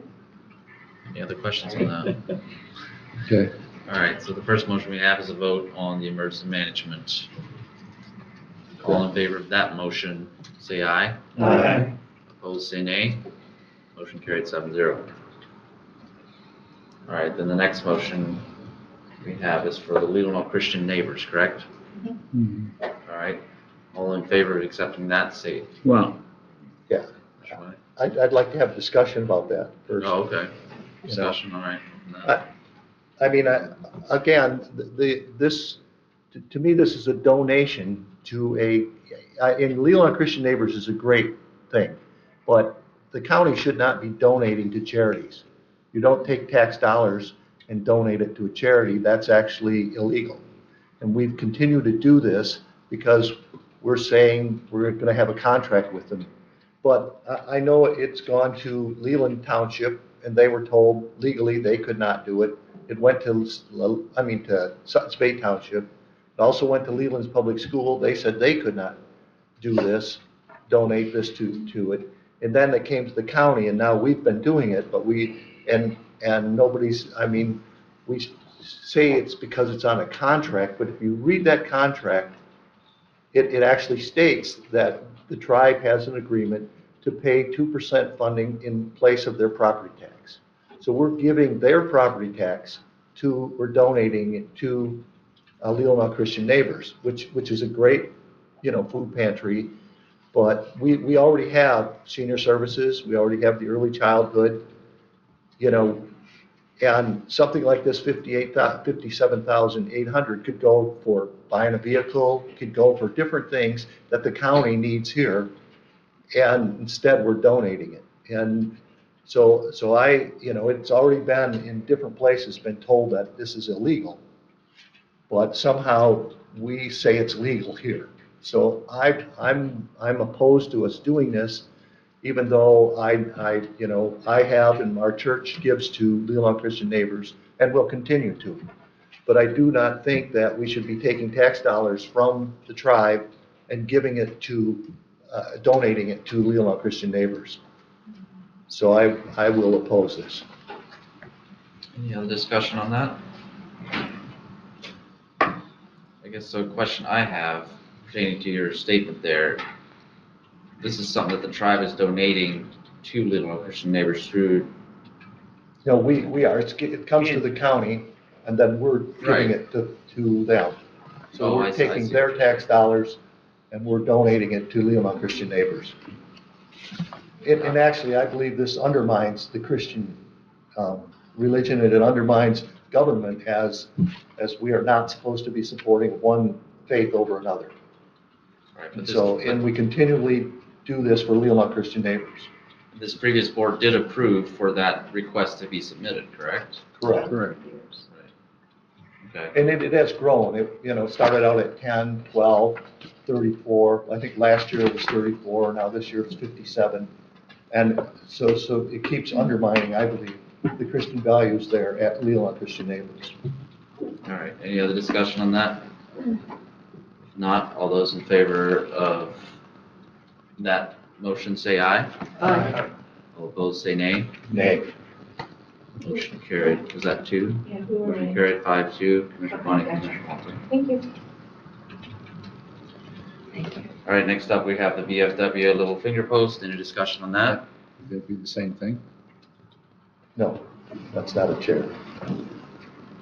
Yeah, okay, I got it. Okay.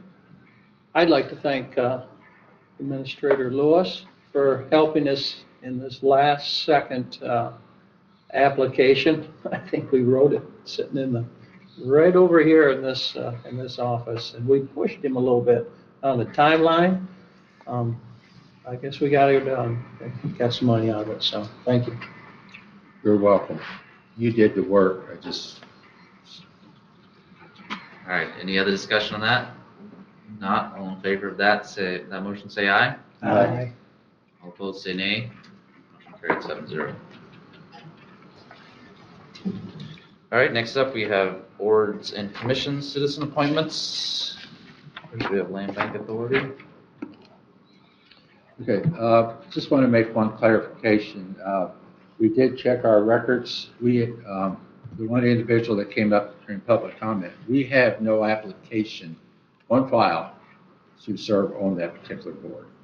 We've looked at, but we have not had one. We've had a job application, but we have not had an application from her that we have on our files. And I'm not saying she didn't put one in, but we don't have it. So just letting you know.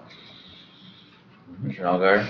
I would move to recommend the appointment of Kim, what's her last name? Todd, thank you. Oh, and it just flew out. To the Land Bank Fast Track Authority for a 3-year term expiring December 31, 2027. Support by Commissioner Wessel. I'd like to say I'm on Land Bank, and Kim Todd is a real estate attorney, and her skills and knowledge would be very helpful on Land Bank. There has been feedback that in the past she was on a board that she was not attend. Her employment status has changed. She's done working, so she can commit to this. And her skills would be valuable on that board, which is why I made the recommendation. All right, any other discussion? Commissioner Bonnie? Yeah, I will oppose this because I believe that Melinda Lautner has much more qualifications. Having been on this board for 30 years, I think she would be a great person to be on the Land Bank. Any other discussion? I'll be making the same decision just because I think that's a library of history there that would be helpful. Okay. Any other discussion?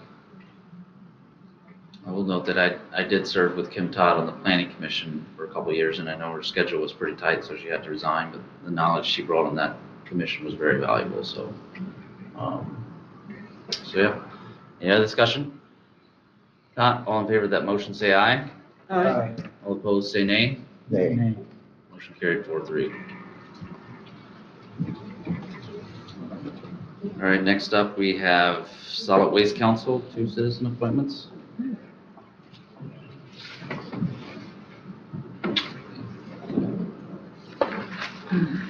It's 2 appointments? Yeah. Motion? Well, 2 vacancies and two applicants, right? Yep. Commissioner Wessel? I move to appoint Bill Perkins and Karen Hazebert to the Solid Waste Council for 2-year terms and expiring December 31, 2026. Second. All right, supported by Commissioner Robbins. Any discussion? Not, all in favor of that motion say aye. Aye. Opposed say nay. Motion carried 7-0. Next up, we have Parks and Recreation. Commissioner Algar? I would move to recommend the appointment of Lois Bailey as the Planning Commission representative to the Parks and Rec Commission for a 1-year annual term ending December 31, 2025. And I'd like to add that was the recommendation of Parks and Rec. Support. All right, supported by Commissioner Bunning. Any discussion? Not, all in favor say aye. Aye. Opposed say nay. Motion carried 7-0. All right, next up we have boards and commissions, commissioner appointments. I believe, did you want to speak to that or you want me to? Okay, let me go with, 129. okay. On the building and safety, let me get to my little memo in here, because I usually forget what we write.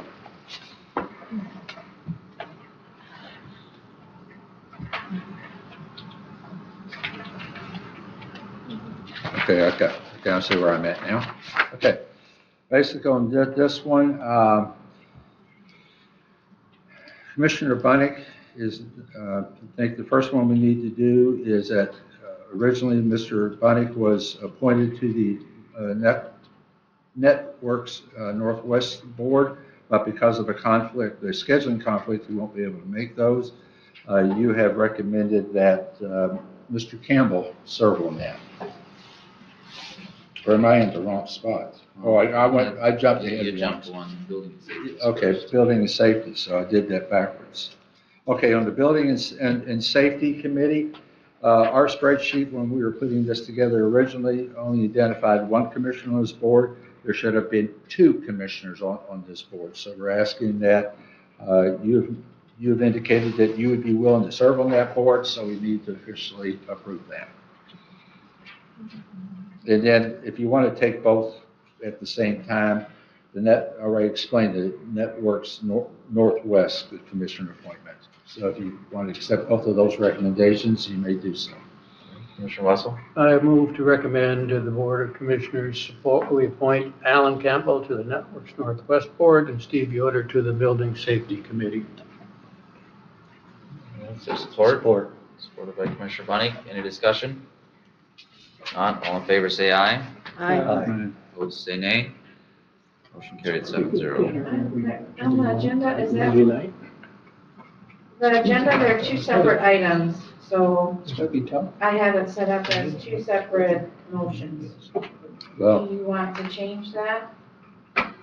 Oh, it was all in one motion in here. I had it all in one motion on my EDS. I know you did, but the agenda says 2, so I'm just asking for procedurally, you want this to be a combined agenda item?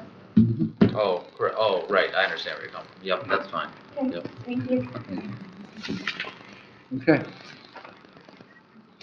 I would like to just say that I was going to be willing to be on the SUD board because when I was on that SUD board before I was commissioner, we were the only county that did not send a commissioner. The substance abuse, yeah. But I noticed that the citizen we have on that board is really excellent, so I'm. All right.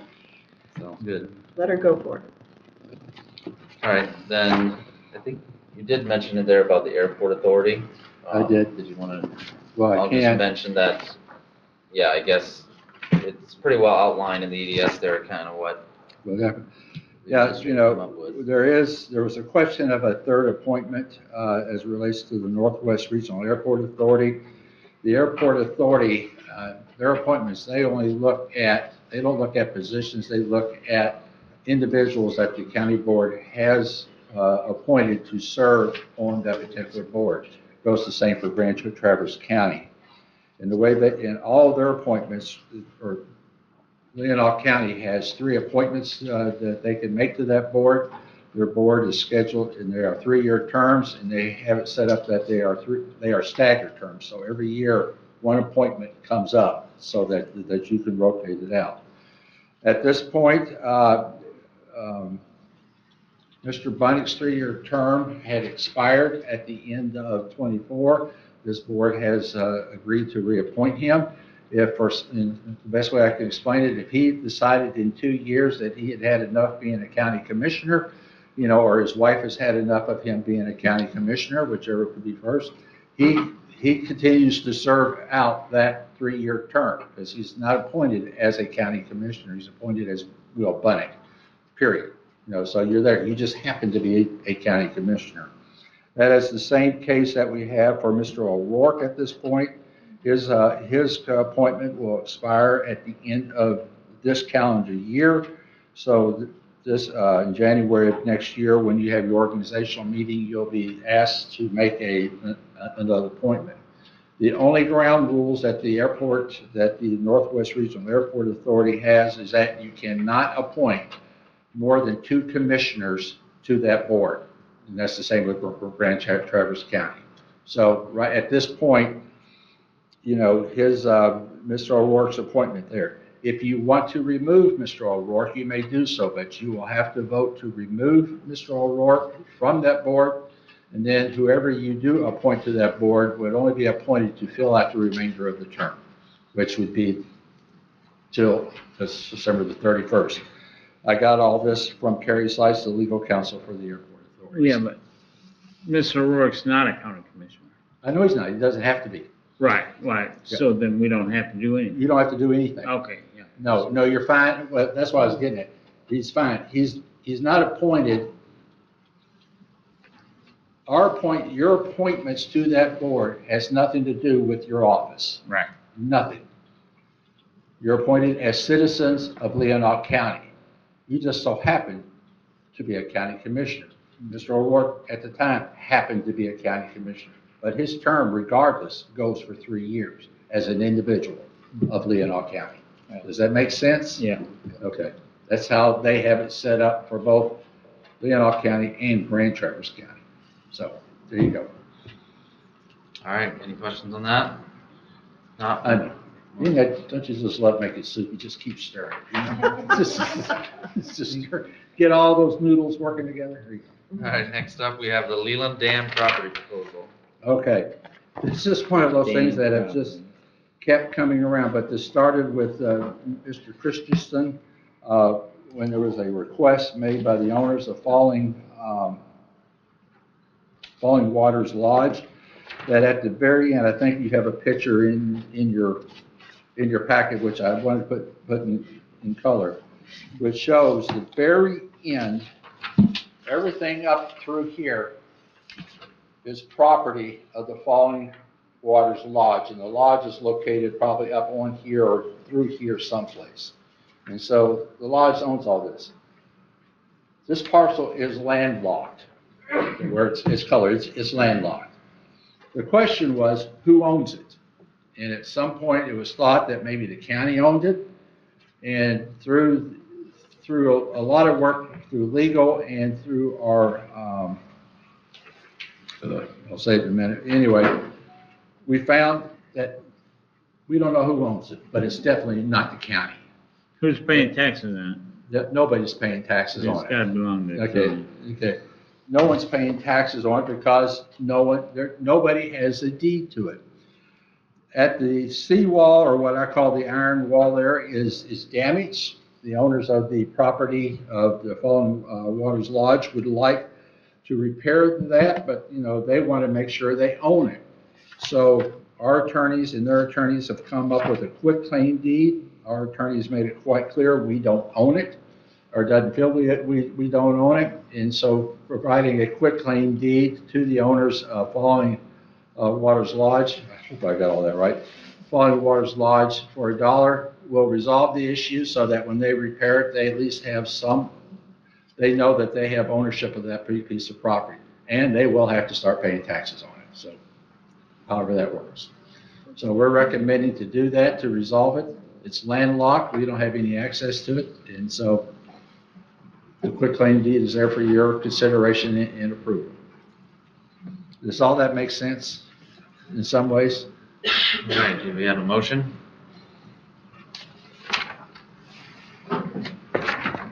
No, Commissioner Algar. Unless somebody else wants to. Oh, you're welcome.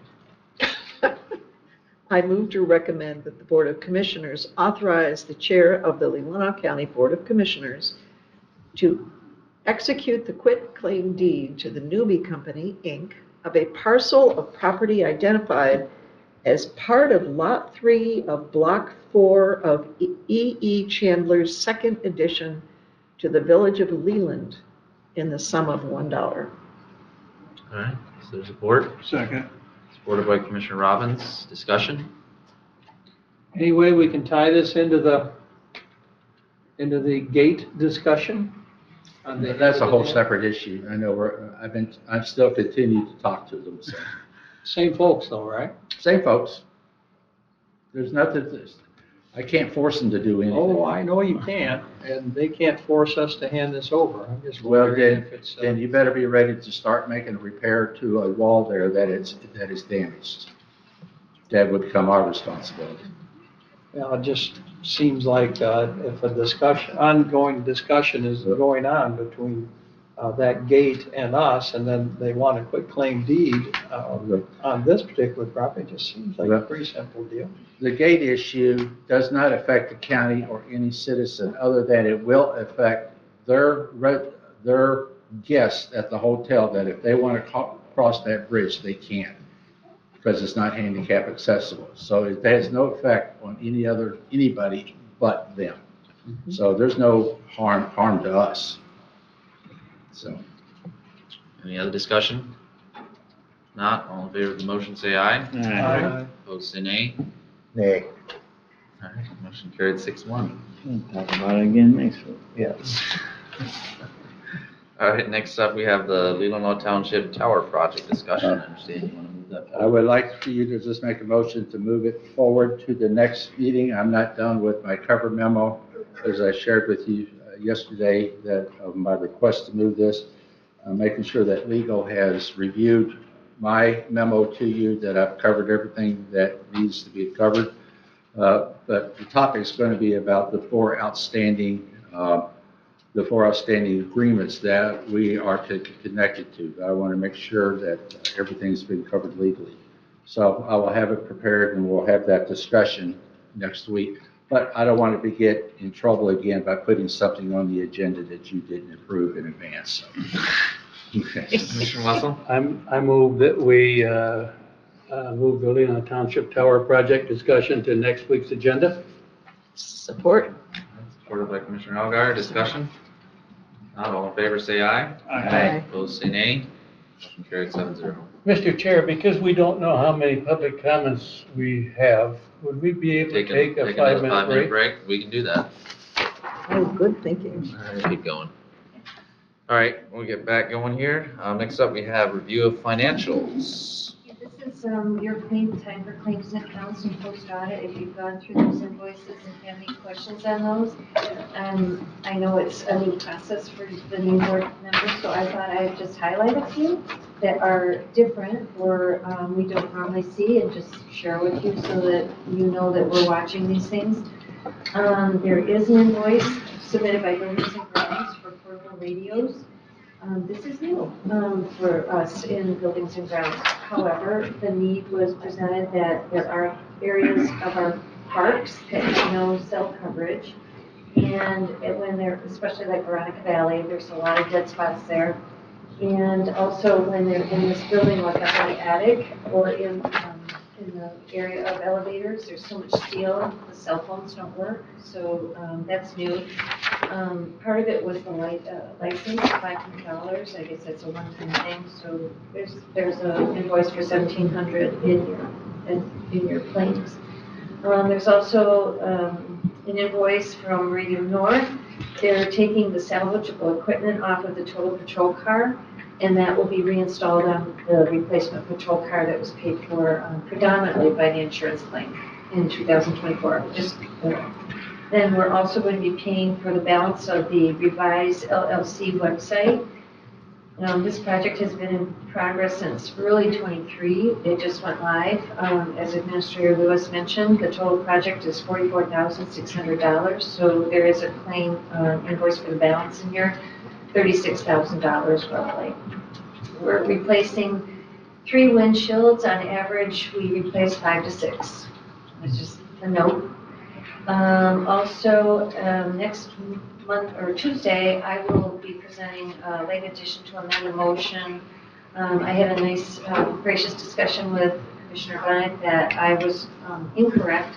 The cost for the grant writer for the DNR grant should be paid for by Parks and Rec, so I'll be presenting an amendment to your past motion, and we'll charge that grant writer to Parks and Rec. So those are just little things I just thought, as your learning curve goes and you become more experienced as commissioners, I'll just bring some things to your attention. Any questions about the invoices? Come with us. You don't know how much that helps, and what do you call me, a newbie? I think you're right, because I have a hard time. That really helps. Thank you very much. Any other questions? We need a motion to move these forward. This was just for your review. Thank you. Thank you very much. All right, next up we have special reports. Any special reports? We Rob? did get approved a week ago, 2 weeks ago, after the last meeting anyway, Elmwood Township. We're on the agenda for 2026 for the sidewalks from 22 to the township. So it was approved. Well, Say that again? They put in a Oh, the grant. state of Michigan has approved. Is that what you're saying? No, what's it, help me out, Richard. Who's the group? Callis or whatever? not Talus, the replacement, it's our regional planning group. The regional transportation planning group that was created. So yeah, they put that in there. That was a no-brainer when the technical committee looked at it, and they have moved it forward. So the policy board has approved the pay monies that from taxes, from gasoline tax dollars to put a sidewalk, I guess all the way up to one side, right? Right, All 10 right. foot or something like that. Like Right. last summer, if you're familiar in Traverse, the veterans, where they did all the tear up on Veteran 14th Street South, Yeah. that paid for that whole project. This is gonna pay for, and it's probably the only project in Leelanau County that we're ever gonna qualify for is the Cherry Bend project there. Yeah. So there's going to be a sidewalk. Where's Well, it going to go? And that one's scheduled for what, about, it'll go from Cherry, it'll start at the intersection of M22 To the township office. Cherry Bend Road. Yeah, to Cherry Bend Road. Oh, nice. And but there's another long-term project for Cherry Bend Road, Yes. but it's 3 or 4 years down the road. You know, it's, one is for like rural and one's for a certain district, and that's the only district in Leelanau County that we Yeah. qualify for. Because when we go to vote as commissioners there, we're pretty much voting for Grand Traverse or Traverse City projects. So it's the first time that out of that Yeah. committee that a Leelanau project came out. Oh, good. My brother lives in that neighborhood. But- That would be great. But that's the part that got included in that. Yes. Annexation years ago, yeah. They stole it from the county. Any other reports? All right, if not, we'll move on to our final public comment, which you have 5 minutes to address us. Any public comment, Mr. Mikowski?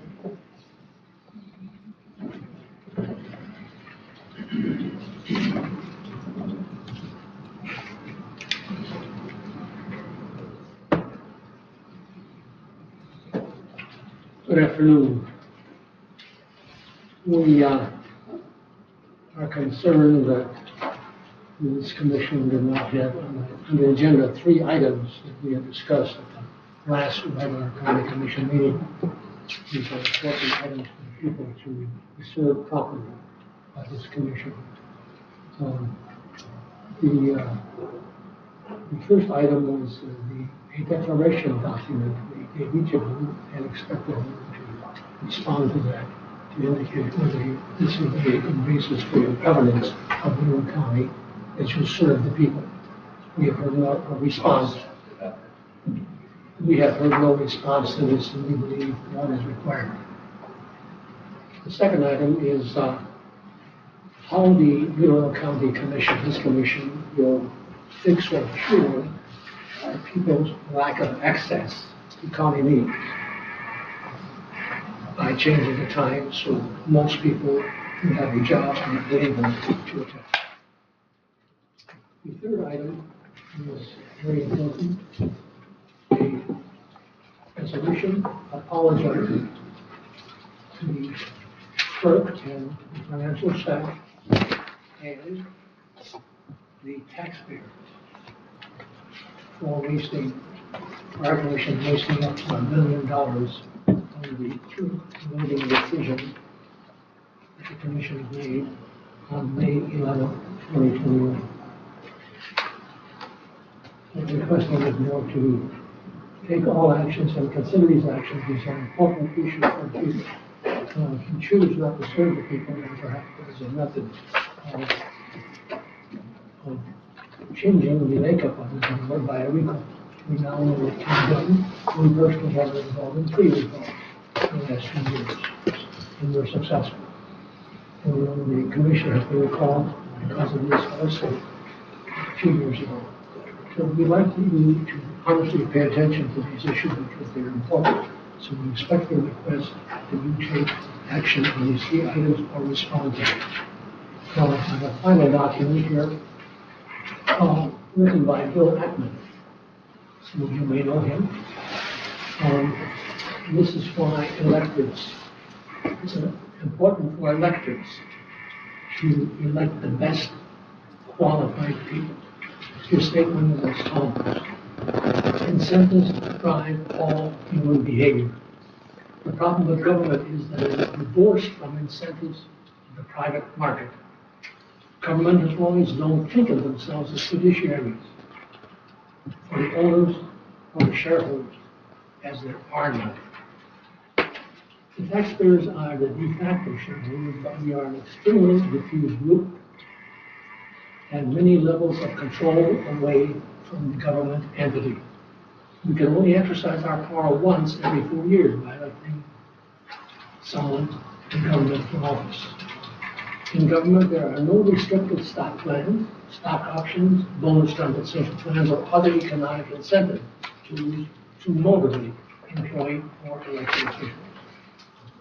There is no bottom line, and there are no key performance metrics that are carefully tracked that must be met or exceeded for the government elected officials to keep their jobs. There are no analysts writing buy, sell, or hold, or no research reports. There are no short sellers doing independent research or an economic incentive to uncover wrongdoing, fraud, and bad accounting. That is why the problem has been on fixed for decades. But now we've elected somebody to make the changes as the president of our country. So I think this is a very important document for me to read, and I'll present this for the public record. I think we need to be cognizant of it so that we, as people making decisions, are thinking dispassionately to make decisions. And I saw some of that when we looked after the pickup, and avoid emoting just to please ourselves. Thank you. Thank you. Thank you. Thank you. Any other public comment? Mr. Weezer? You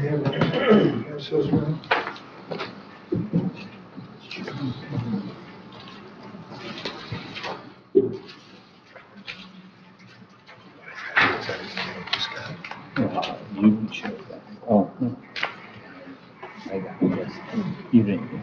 Bill Wiesner, Elmwood Township, and brought another sign.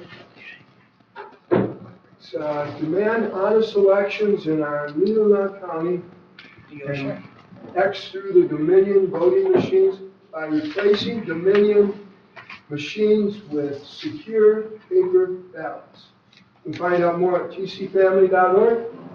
And Michelle, often mentions we do have secure paper ballots. No, the 3 questions that are on that handout, none of them are covered just by secure paper ballots. The only way those will be answered is by using paper ballots hand counted and using that as your information. So, in order to get rid of any potential for fraud, or at least greatly minimize it, you've got to do away with the paper ballots, or the mail-in ballots, I should say, and have 1 person, 1 ballot, 1 vote, 1 day.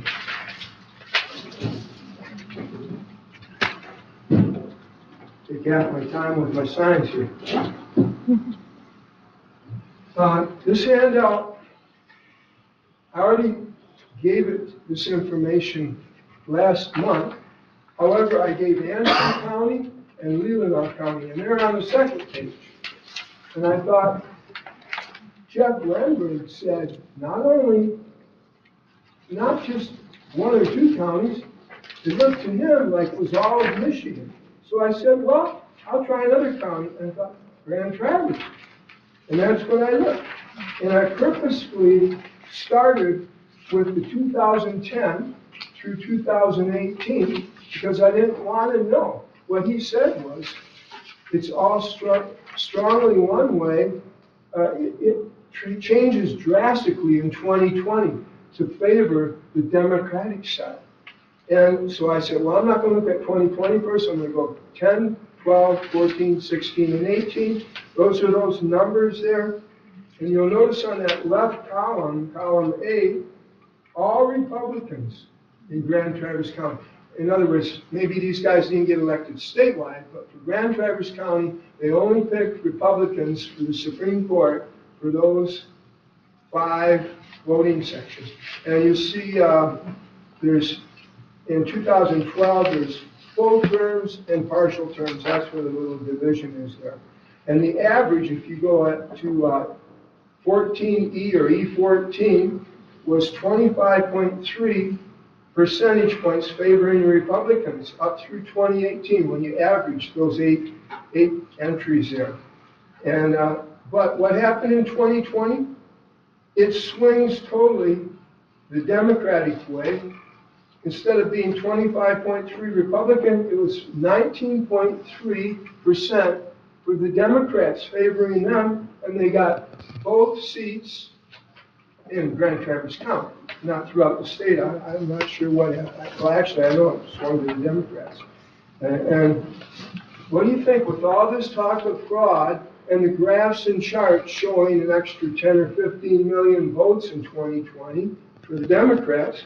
Maybe they wanted, Jeff Lenberg brings this up, maybe they wanted to make sure they had the courts too. And he goes into exactly how, if you look online, how this could have happened. So similar with Antrim and Leelanau. So the 3 questions are on page 3 again. The first one is the cast vote records. When I was in Northport at an election thing from the county here, Michelle was up there, and I asked her, can you talk to your folks, which would be election source, and ask them about these cast vote records, which go like this. The graph, it should be pretty much equalizing, going in a straight line in this cone, and it always goes swinging down strongly Democrat, and then going up like a cruise control in a car. The second one, these 2 guys are the top 2 officials at Dominion, not Dominion, but election source. Supposedly, they admitted there's a backdoor to the systems. Find out, did they say that? And then we go back to Mark Cook and see what he said, because he was there, and he asked them, and they said yes. And the third one is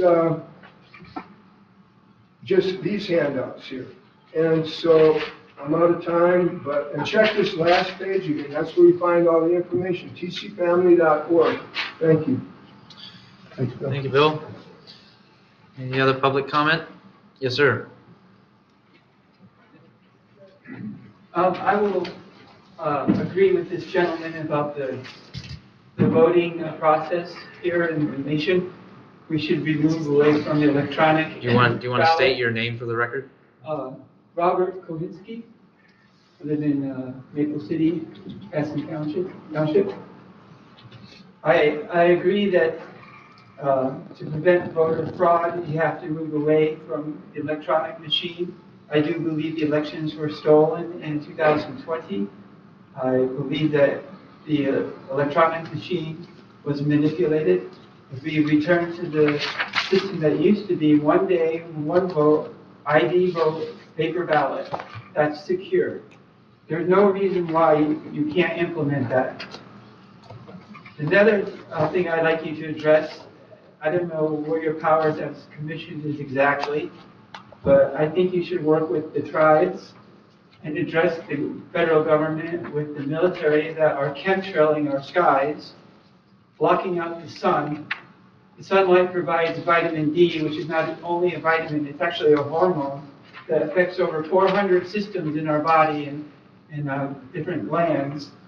Blocking out the sun for a false global warming idea is a way of manipulating and taking funds, but it should be stopped. God Almighty is control of creation, and He designed it specifically and to chemtrail us. And you can do an investigation if you don't believe those that have done investigations, and collect samples of the dust that falls from the chemtrails. And they chemtrail at night so that by the morning it's covering your car or the plants. It destroys the roots of plants. It harms our systems of our own bodies. The chemtrails need to stop. They're not contrails. They are poisoning the environment and society, and they're doing this around the world. And at a local level, we should stand up to it and stop it. And then the other thing is back to the illegals. Committed crime is criminal. The illegals in the county should be rounded up and deported. You should commission our police, put a commission on them to seek them out, to investigate where they live and where they're at, and round them up. It's for reasons earlier when I spoke, it infringes upon the people in the country that are paying taxes who don't want their taxes to go to them unless they come in legally. It will influence the future of elections so that we end up with a one-party system like China. And if that happens, we will lose our rights to have freedom of speech and freedom of religion. You should also be standing with the Trump administration for the freedom of speech. Facebook and YouTube and other social media, you should be standing for free speech and making your voice heard on behalf of the people that you represent. So, three main issues: the chemtrails, the voting process, and the illegals I stand to speak up about. And there's other things I could, maybe someday I'll come back and talk about other things, but unless you who are elected to serve us, not us serve you, if you're not going to serve the public and defend the people, you should just leave your seats and let someone else come in and do it. But we have a problem in this nation, and it needs to be resolved. And there's a president and an administration who wants to do that, fix it. And it starts with every one of you and me. So, with that said, I hope that you do the right thing. All right, thank you. Any other public comment? Yes, sir.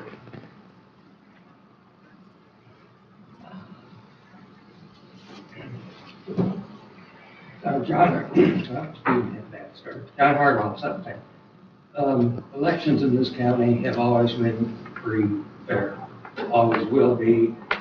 Anyone who thinks anything's askew, odd, out of bounds, is wildly misinformed. Thank you. Thank you. Any other public comment? All right. Next up, we have commissioner comments. Any commissioner comments? Thank you all for coming. All right. Now we're next to approval of financials.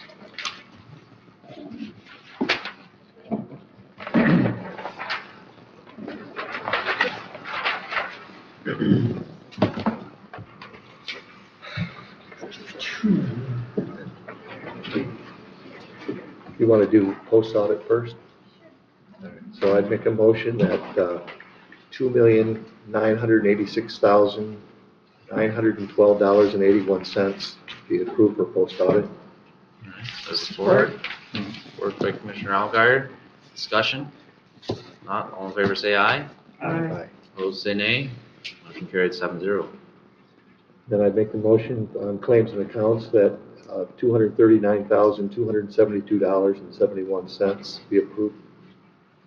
Support? All right, supported by Commissioner Wessel. Discussion? Not, all in favor say aye. Aye.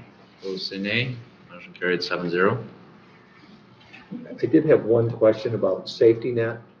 Do we have two different contracts with them? We have multiple, I can have to send you a summary of those, I have it available. That'd be good. Okay, I'll email all of you, so you understand that it is with safety net.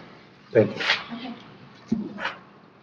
Go ahead. We were going to have Safety Net to be here to explain their services to the county, but when we had three other presenters here, we didn't think you would want to spend an extra time. So we do plan to have them here to explain their services to you. Thank you.